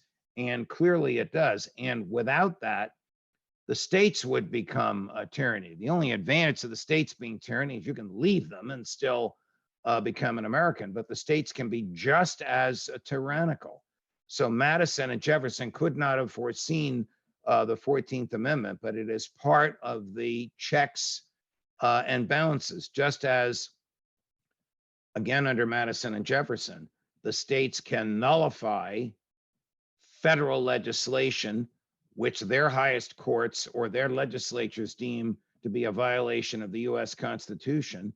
Federal courts can nullify acts of the states that violate fundamental natural human rights protected by the first 9 amendments to the Constitution. I hope that makes sense. Oh, it makes perfect sense to me, Judge. But I definitely think that's another concept that maybe, I mean, Americans is a bridge too far, but I think the libertarian movement really needs to have a better, deeper understanding of that, because I think sometimes we get stuck in a sort of dogmatic approach when it comes to the concept of federalism or states' rights versus what you appear to be explaining here, which is a lawful, legitimate, moral, and constitutional role for the federal government to play when those states abrogate our negative rights and imposing on the states our negative rights, ensuring that the states cannot take away those negative rights, in which it plays an important role of checks and balances, right? Because some libertarians might say, oh, well, we should just abolish the federal government or go back to the Articles of Confederation. I know Murray Rothbard advocated that. But this is a conversation when it comes to the 14th Amendment, Judge, that unfortunately I have to have another day. I would like, if you wouldn't mind, Judge, would you share with us a little bit about your column for this week, as well as who you have coming up on the Judging Freedom podcast?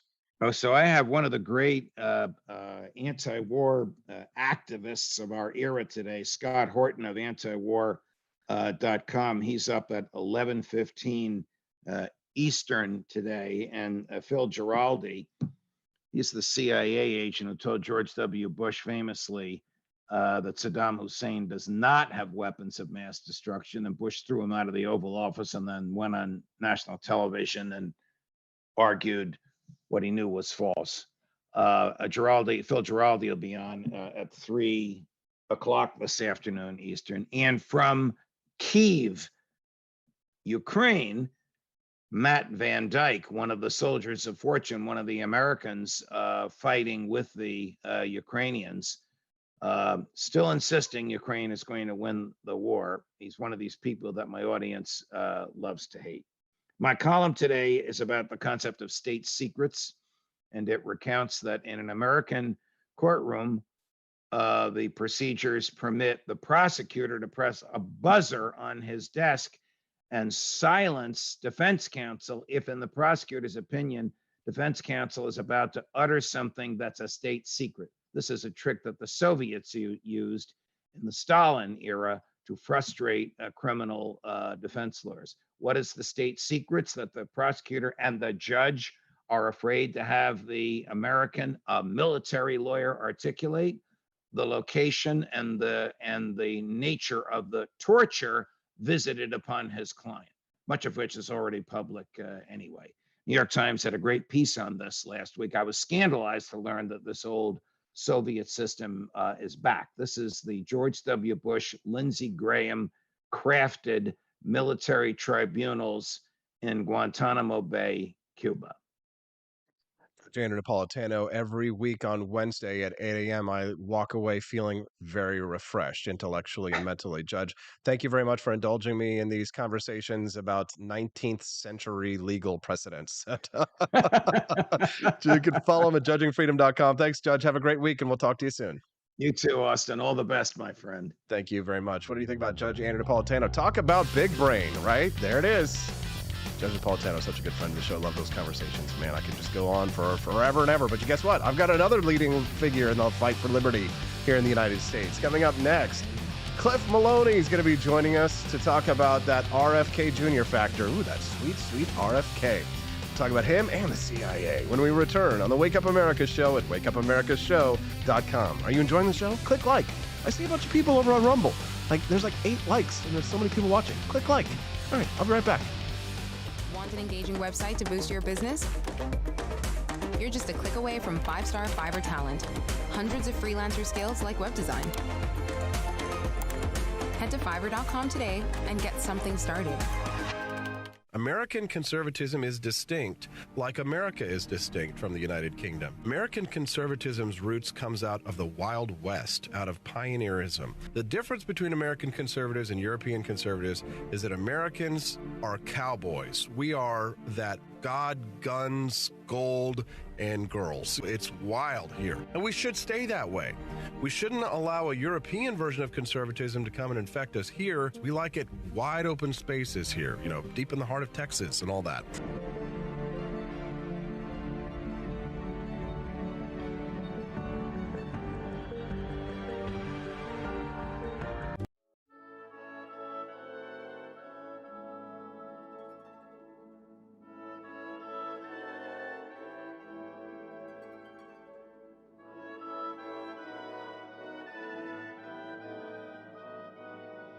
Hey there, it's your favorite Vice President Joe Biden. I wanted to talk to you today about the Wake Up America show, the best source for all your political news and commentary. But before I get started, let me just make sure I have all my notes in order. Okay, where was I? All right, the Wake Up America show. It's a great way to stay informed and make your voice heard. Boy, what was I saying again? Oh, right. The Wake Up America show. It's important that we all stay engaged and knowledgeable about what's going on in our country and, the thing. But hold on, where was I going with all this? Oh, yeah. The Wake Up America show. It's a fantastic resource. And if you really want to make a difference, man, you can sign up to be a monthly donor at wakeupAmericashow.com/support. Now, where was I? Oh, that's right, the Wake Up America show. So if you want to stay woke and support a great cause, head on over to wakeupAmericashow.com/support and sign up to be a monthly donor today. And if you're feeling generous, you can even give a donation in my name. Thanks for listening, and keep on keeping on, America. Come on, man.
couch. Thank you for watching the Wake Up America show with my dad. Today, I'd like to share with you 3 reasons why you should visit Dad's online store at apforlibertyshop.com. Number 1, you can get exclusive freedom-loving merch designed by AP himself or me mom, Steffi. Liberty Laura has made some designs as well, and blimey, they are great. Number 2, most of these products are so wicked that they aren't even allowed to be advertised on Facebook or Instagram. Modern machine guns and a proper keychain. Plus, our Grover Cleveland t-shirt is so spicy apparently that leftists on Facebook specifically banned it from appearing on the website. Number 3, you're supporting liberty lovers just like you. Spend your money where you earn it, and you help me pups build a community that supports what you believe. Bloody hell, this commercial is running too long. Gotta run. Bye now. Don't forget to visit apforlibertyshop.com. That's apforlibertyshop.com.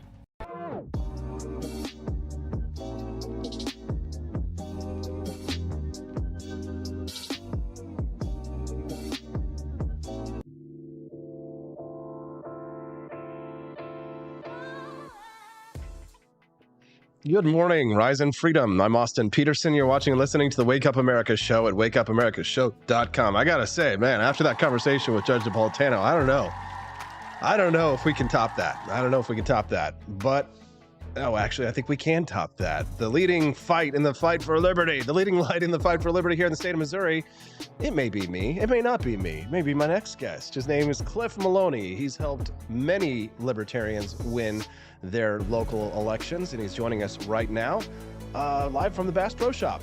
How you doing, Cliff? Nice to see you, brother. Never want to follow the judge, but thanks for having me, Austin. Glad to be here. Yeah, glad to have you here, Cliff.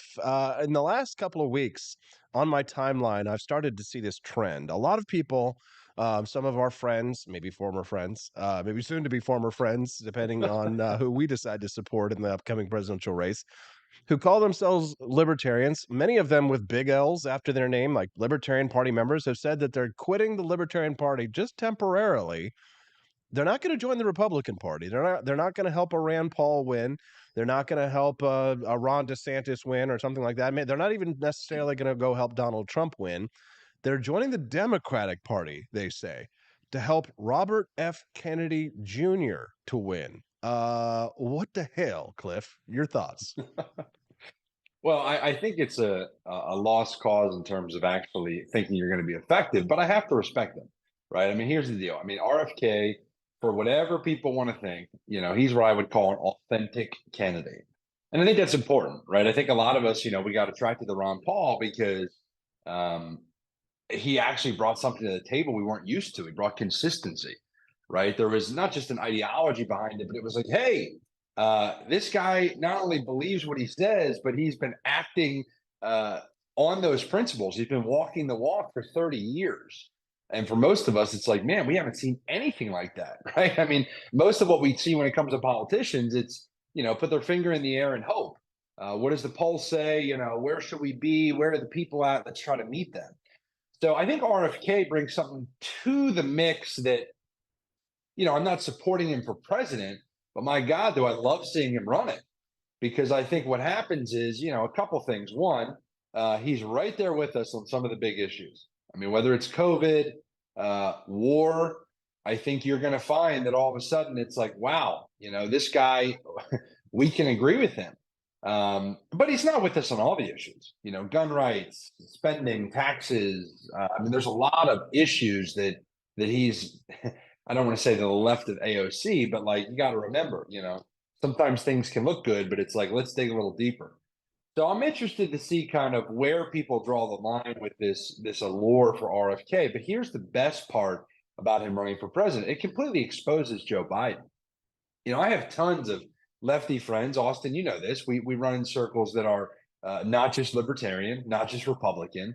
And a lot of my friends that are Democrats are like, I really like this RFK guy. And he represents some of the left of the past, right? He's anti-war and he's diving in on the war issue. But more importantly, him exposing Biden on the COVID stuff. Once again, I'm not talking about supporting him or a strategy of going to the Democrat Party like some of our friends, but you have to enjoy sometimes when the free market and the kind of spectrum of competition brings about somebody that is going to expose your enemies for their faults. And so I really think that RFK does that. I think he forces, I mean, they're not going to allow a debate. Let me just say this really clearly. They will shut everything down. All the parties do this, the major parties.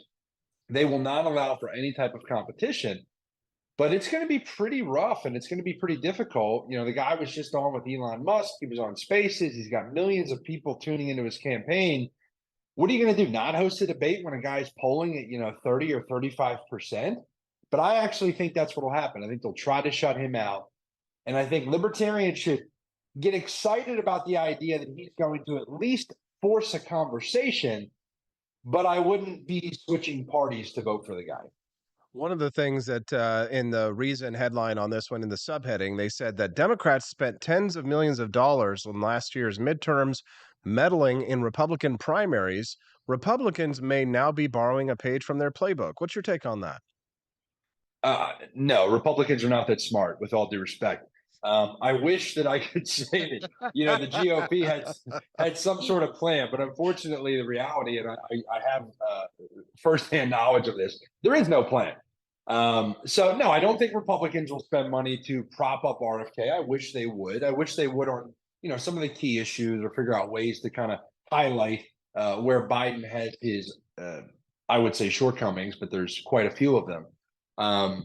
But yeah, I mean, that's always the funny thing about the GOP. They'll go after people like you in a primary, or people that are going after the chosen boy or the kind of anointed candidate in the tunes of tens of millions of dollars. But this would be a great opportunity to kind of push some of that, I don't want to say moderate support, but push some of that support from Biden, where people think like, oh, well, I happen to be liberal on X, Y, or Z. RFK is a great opportunity to kind of expose that. Unfortunately, the playbook at the GOP is typically, let's figure it out once we get past the election, and they never figure it out. We have to pass the selected candidate before we find out how they'll vote. If you're just tuning into the Wake Up America show, good morning. I'm Austin Peterson. Grateful to have you here. Make sure you click that like button and subscribe to the channel on whichever one you're joining us on.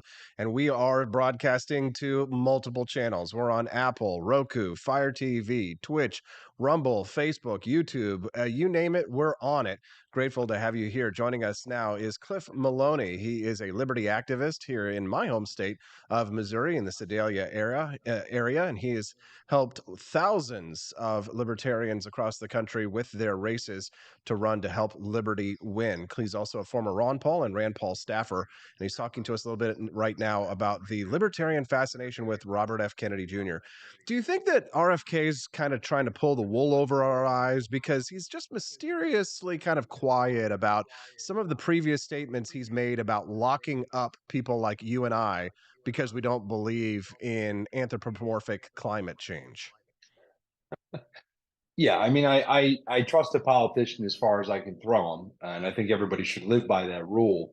So yeah, I'm not in any way, like I said, I think anybody that goes all in and wants to, go out and knock doors or talk to people or donate money to RFK, I think that they're going to be disappointed, right? I think especially anybody with our ideology, it's going to become a problem, because if you dig in on a lot of the key issues, you will be disappointed. And that's just a fact. So yes, but I think that the trick here is, don't get too excited. Don't be all in on this idea that, he's Ron Paul, but a little bit off on some of the economic stuff. That's not the case. Okay. His economic viewpoints, his viewpoints on a lot of the climate change and different issues when it comes to the role of government are not going to be aligned. I mean, it's a sad state in America, but this is what we've come to, when I would argue, for a lot of years, both the major candidates for the major parties just are so out of touch. They don't represent what normal working class Americans believe. And so I think that's kind of the excitement behind RFK has to be with a little dose, like you said, of reality, where it's like, let's take a pause for a second, focus on the issues, not just that expose Biden. I mean, this isn't like just a tactic to call out Biden, but focus on the issues that, as libertarians or people that believe in the principles of liberty, focus on the things where he's at least messaging right. And I have to say this, I mean, some people think his voice is a positive, or, oh, well, it's unique. I do think his name as RFK Jr.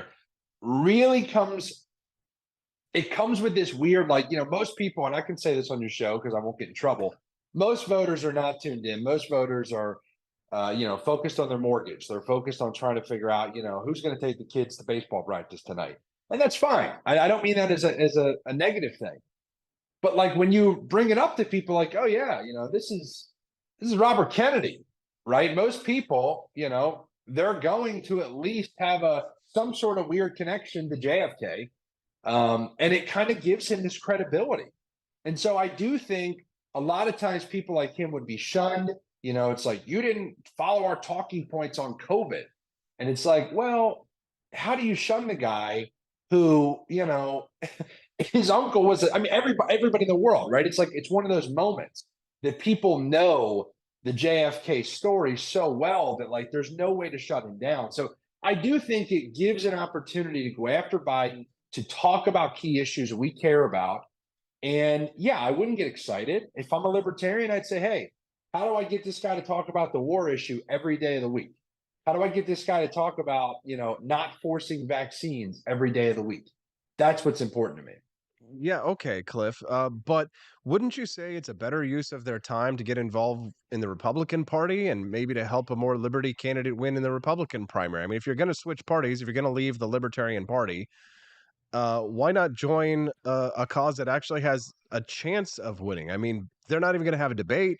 He's going to get destroyed. It doesn't seem to make any sense. I mean, if you wanted a more libertarian candidate in the Republican primary, that would seem to be the right strategy. But yeah, libertarians don't seem to go for that. Sometimes I think libertarians hate Republicans more than they hate Democrats. And I'm kind of like, so wait, you hate stupid people more than you hate evil? I don't know. I mean, there's evil and then there's stupid. And I don't really hate stupid people unless they get in my way too much. But I mean, evil, you've got to work against. Am I wrong here? Am I off base here, Cliff, with this thinking? You're very off base. It's not that they hate evil people. It's not that they hate stupid people. They hate a plan. Mm-hmm. Okay. It took me 6 years in the liberty movement to understand that when it comes to political operations with libertarians, no one has a plan, right? Austin, you stepping up to run, other people stepping up to run in these red areas where it's like, hey, if you win a primary, it's over. I just try to live in the world of reality. I've elected 178 GOP liberty-minded state reps, and I've elected one libertarian state rep. And the reason the one was victorious, Marshall Burt, Wyoming, is because it was a fluke, right? He ran against a Democrat in a Trump district, and no Republicans signed up to get on the ballot. So yeah, I think your question is right over the target. You've got to figure out how you can use these parties to actually be a vehicle or to be a vessel for success. I have never seen the Democrat Party work for somebody who believes in liberty when it comes to running for office. And here's what I found. I've tried, just to be clear, it's not for lack of effort.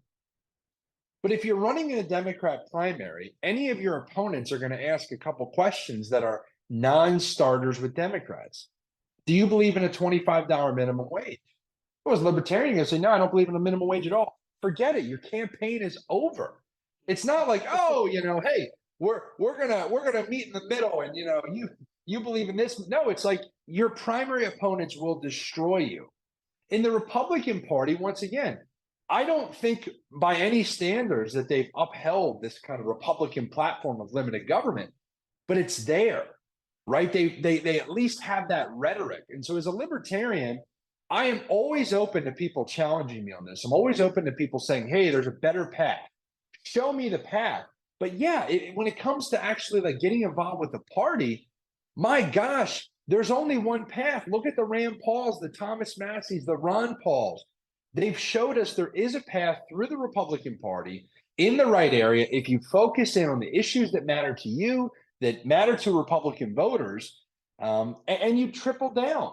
And as I've said on your show before, I'll say it again, I'm not talking about loyalty to that party. Loyalty to the principles matters. Loyalty to the party, forget it. Who cares about that? but use the party that gives you the best option. So if anybody's thinking, I'm going to register Democrat for RFK, you have better luck playing pickup sticks with your ass cheeks, right? Don't focus so much on the party as thinking that, oh, we're going to be able to fix anything. You're not going to fix anything. If you really think there's a path, focus on the Republican Party and getting Liberty folks elected under that banner, because it's the best opportunity we have. Cliff, you cracked me up here, man. I'm running out of time here at the end of the segment, my man. Is there anything else you'd like to share with our listeners before we let you go? No, appreciate your viewers as always. CliffMaloney.com, at Cliff Maloney Jr. on Twitter. Appreciate everybody. Thanks for tuning in. Thanks for being Liberty Warriors. He's a great follow on Twitter. He is a Liberty Warrior on the show, and we love having him on. Thanks for coming on. And looks like the signal's pretty good from Sedalia, Cliff, so you don't have to bust your hump to get in here in the morning to do the show. We appreciate you very much. Have a great day. Thank you, sir. Thank you very much. What do you think of Cliff Maloney? You can text the show at 573-319-1586. That's 573-319-1586. All right. I'm not going to go just yet. I've got a clip that I want to play from yesterday's show. Camellia Peterson came on and we talked about her dating profile interests, what she was what she would look for in a guy, and we gave her the delusion calculator test, but I'm going to play that here in just a moment. We'll get to that. I'll replay that. Camellia will enjoy that. But before I do, I want to talk about our show's sponsor, Lear Capital, who are your precious metals leader at LearAustin.com. Have you gotten their gold and silver information packet yet? It's packed with great details about how you can acquire gold and silver coins. Not just gold and silver coins that you can hold in your hand and put in a safe, but if you've been worried about your retirement going down the drain, as certainly my wife and I absolutely have, and you're tired of watching the market fluctuate and thousands of dollar drops in single days, a great way to hedge against that, as well as inflation and bank collapses, is to acquire gold and silver and put it in your portfolio too, so you get those tax advantages. I highly endorse and recommend my friends over at LearAustin.com because they have got great customer service. If you need to sell your gold and silver coins, you can do so and they'll buy it back from you. So let's say you you feel like you bought a little bit too much with your recent order. Well, they'll buy back whatever portion you need to sell back to them. Visit them at LearAustin.com. That's LearAustin.com. That's LearAustin.com. We'd love to hear from you today about your experience with Lear Capital if you have got your free gold and silver information packet. So why don't you let us know in the comments below? But if you haven't today, give them a call, 1-800-885-2175. That's 1-800-885-2175, or visit LearAustin.com right now and get that free gold and silver information packet to learn more today. What do you say? Figure it out right now at LearAustin.com. All right, well, here's my friend Camellia Peterson from yesterday, where we ran her through the female delusion calculator. Take a listen. What are the chances of you to find the man of your dreams? Here we go. Do you want me to exclude married men who are already married? Yes, please. Okay. And what age bracket would you like me to include in this? What age bracket of men are you interested in, Camellia? All right. Well, I'm not very exclusionary, so I would say 30 to, oh my gosh, I don't know. 30 to 55. 30 to 55. Okay, so there we go. We've got your brackets. Age. Now, race, any color or white, black, or Asian? Yeah, I don't care. Any, okay. Minimum height. I don't have a minimum height. I've never really thought about it. Camellia, will you please pick a minimum height? You're not dating a man, you're not dating a Benjamin Button who's 2 feet tall. Will you please just tell me the minimum height? All right, I'll choose one. Okay. 5'5"? You would date a man who is that much significantly shorter than you? It's 3 inches. Be real. What would you date? How about your height? How about 5'8"? Is that how tall you are? Okay. Do you want me to exclude men who are obese? I Be honest, no, Camellia. I know. Be honest. I'll be honest with you. I am conflicted about that a little bit. You talking about a But I would big, say yes. I mean, grousey gremlin on the couch. it depends on how obese, but yes. Okay, excluding obese men. All right, minimum income.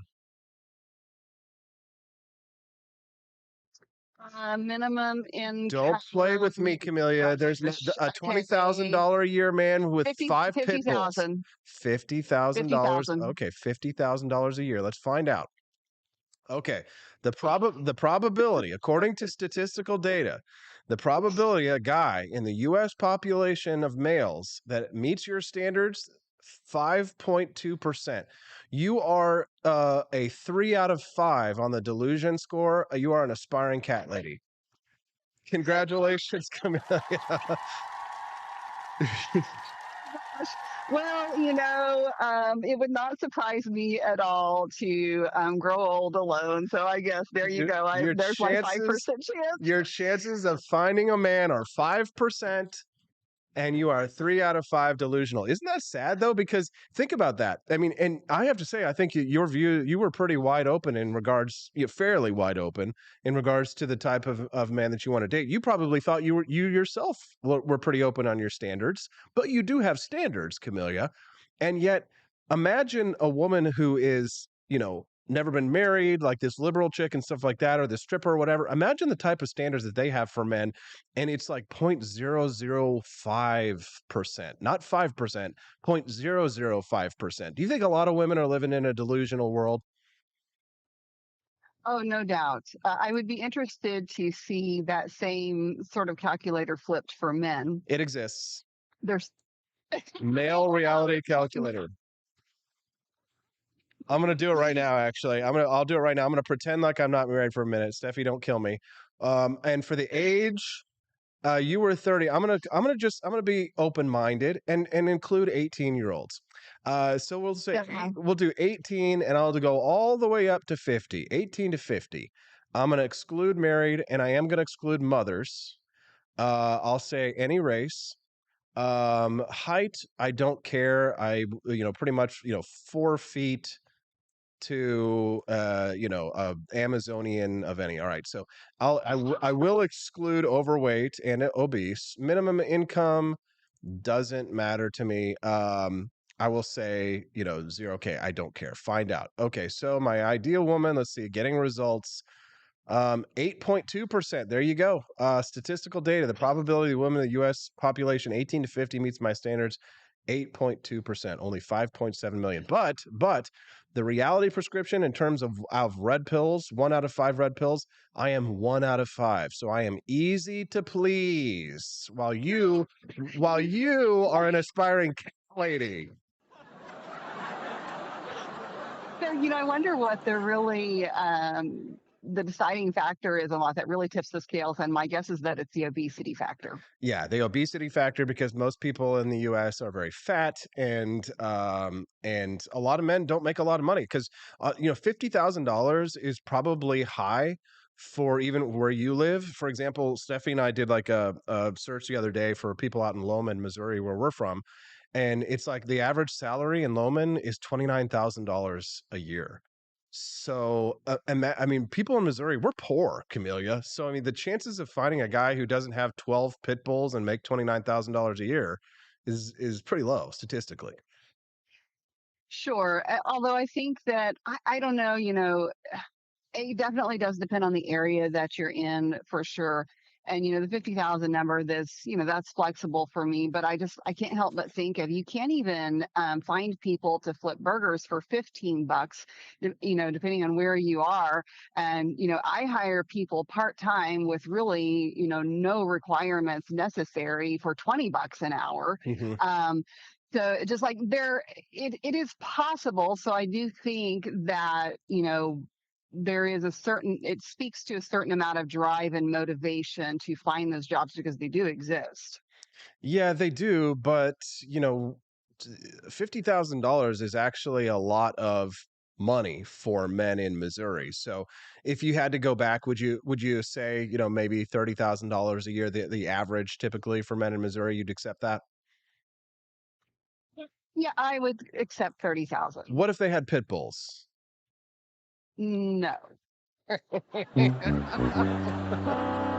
No, maybe. I love dogs, but I definitely, I don't know that I would trust a dog like that if I had a young child. Okay, there you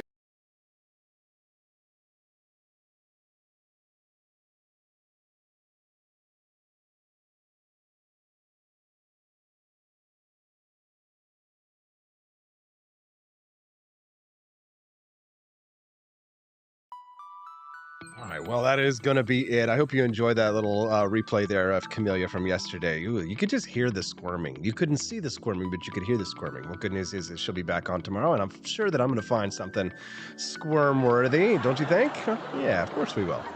Tomorrow's going to be a great show, though, because not only do we have Camellia Peterson coming up tomorrow, but I've got Spike Cohen joining us tomorrow at 8 a.m., which means I'm going to have to move Camellia to a different time spot because usually she's at 8. Sorry, Camellia, I just told you right there. Live on the show. Spike Cohen will be on with us tomorrow. Camellia, at some other point during the show, John Burke will be joining us as well. It's going to be a good one. And I think my old buddy, economist Dean Clancy. We're just packed with good guests this whole week. My email inbox is inundated with requests from people who want to be on the show. I'm starting to feel just like, the prettiest girl at the dance. Isn't that fun? It's nice. It's thanks to people like yourself that the Wake Up America show has become such a big success, of course, and our sponsors like John Burke and Lear Capital as well. But people like you who subscribe to the channel and help us to grow. Somebody asked earlier how they got the little flintlock gun next to their names over there. Over on YouTube, you can actually support the show by donating $2.99 a month, just almost $3 to the Wake Up America show on YouTube to help us to spread the message of economic freedom and personal liberty. If you're not a monthly supporter, then please become one today. And don't forget, you do get a 20% discount in the AP for Liberty shop if you are a monthly subscriber. So if you have done the monthly subscription and you haven't gotten your code yet to get your 20% off at the AP for Liberty shop, please send me a DM on Twitter is usually the easiest way to go. Just send me a DM through there or find my email on the wakeupamericashow.com site. Send the contact form. Say, hey, Austin, I'm a monthly subscriber, but I haven't gotten my discount code yet to get my 20% off the AP for Liberty shop. And, of course, visit the apforlibertyshop.com website. If you're not down to do a monthly subscription for the show just yet, I understand that. Maybe just drop a little tip in the tip jar right now before you go.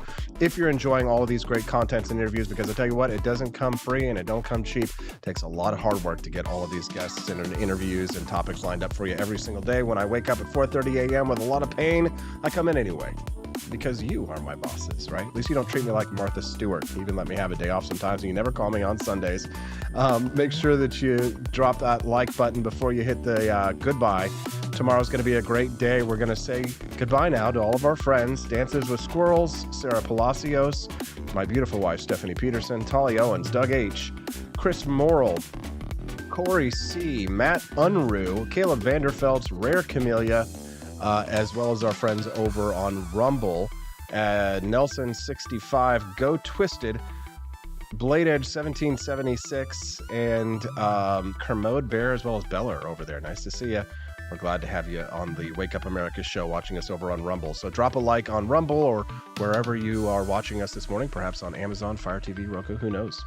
All right. Tony Allegra is going to buy some untaxed whiskey glasses. All right, Tony.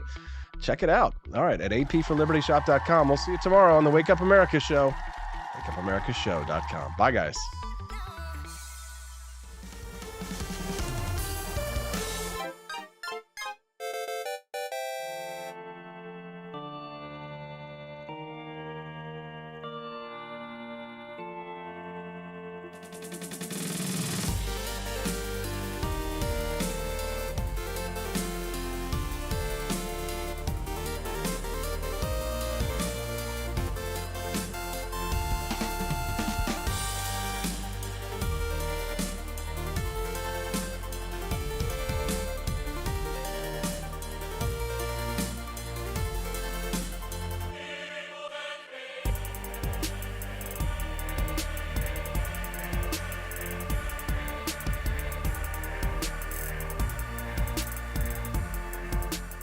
I like shooting things, but whenever I can't shoot something, I like to cut things. My life isn't all about shooting and stabbing and cutting, though. Sometimes I have to do actual work, but when I work, I still like to have fun. And there's nothing less fun than trying to cut with a crappy knife. Thankfully, from the ancient sect of Christian knights, who also loved cutting and stabbing, comes a new implement that has received my personal blessing, the Templar knife. Like the ancient sword of Excalibur, you don't choose a Templar knife, it chooses you. You just decide what kind you want on the website first, however, and then order it online, and then it chooses you. The Templar knife comes in a variety of shapes. As a man of culture and taste, I have decided I will never use a terrible knife again. And thanks to the inspiration provided by this excellent product, I have decided to launch a new crusade against anyone using less than superior knives. Join me, brothers and sisters, by visiting uppercuttactical.com/pages/Templar-knives. That's a lot of slashes. For that, you'll need a Templar knife. For 10% off, use code AP for Liberty and join me in a quest for glory, for liberty, for Christendom, for the Templar knife. Get yours today. Fire.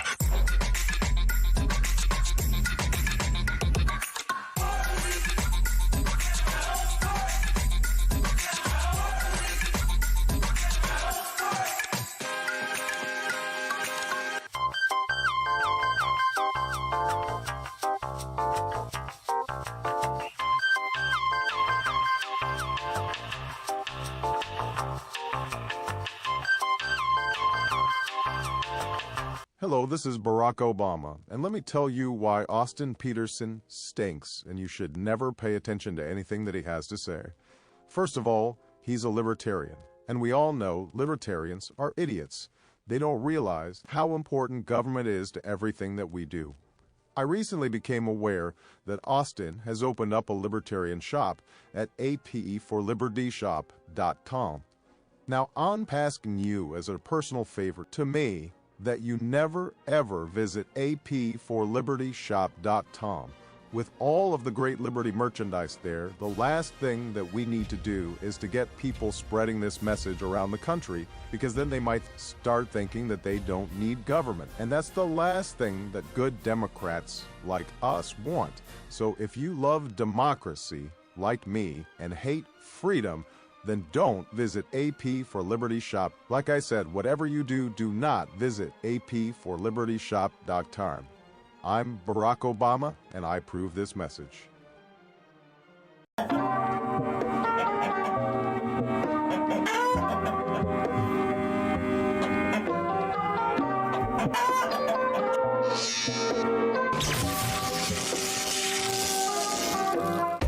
Want an engaging website to boost your business? You're just a click away from 5-star Fiverr talent. Hundreds of freelancer skills like web design. Head to Fiverr.com today and get something started.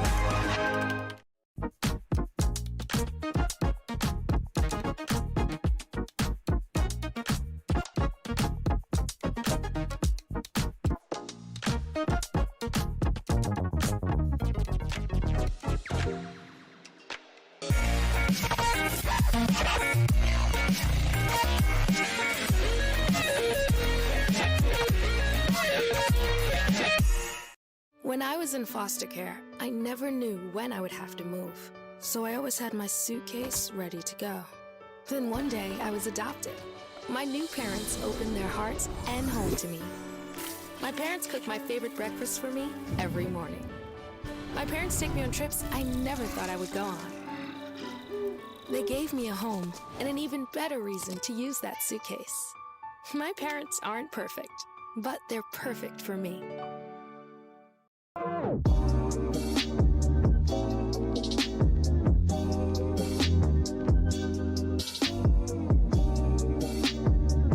I would remind you that extremism in the defense of liberty is no vice.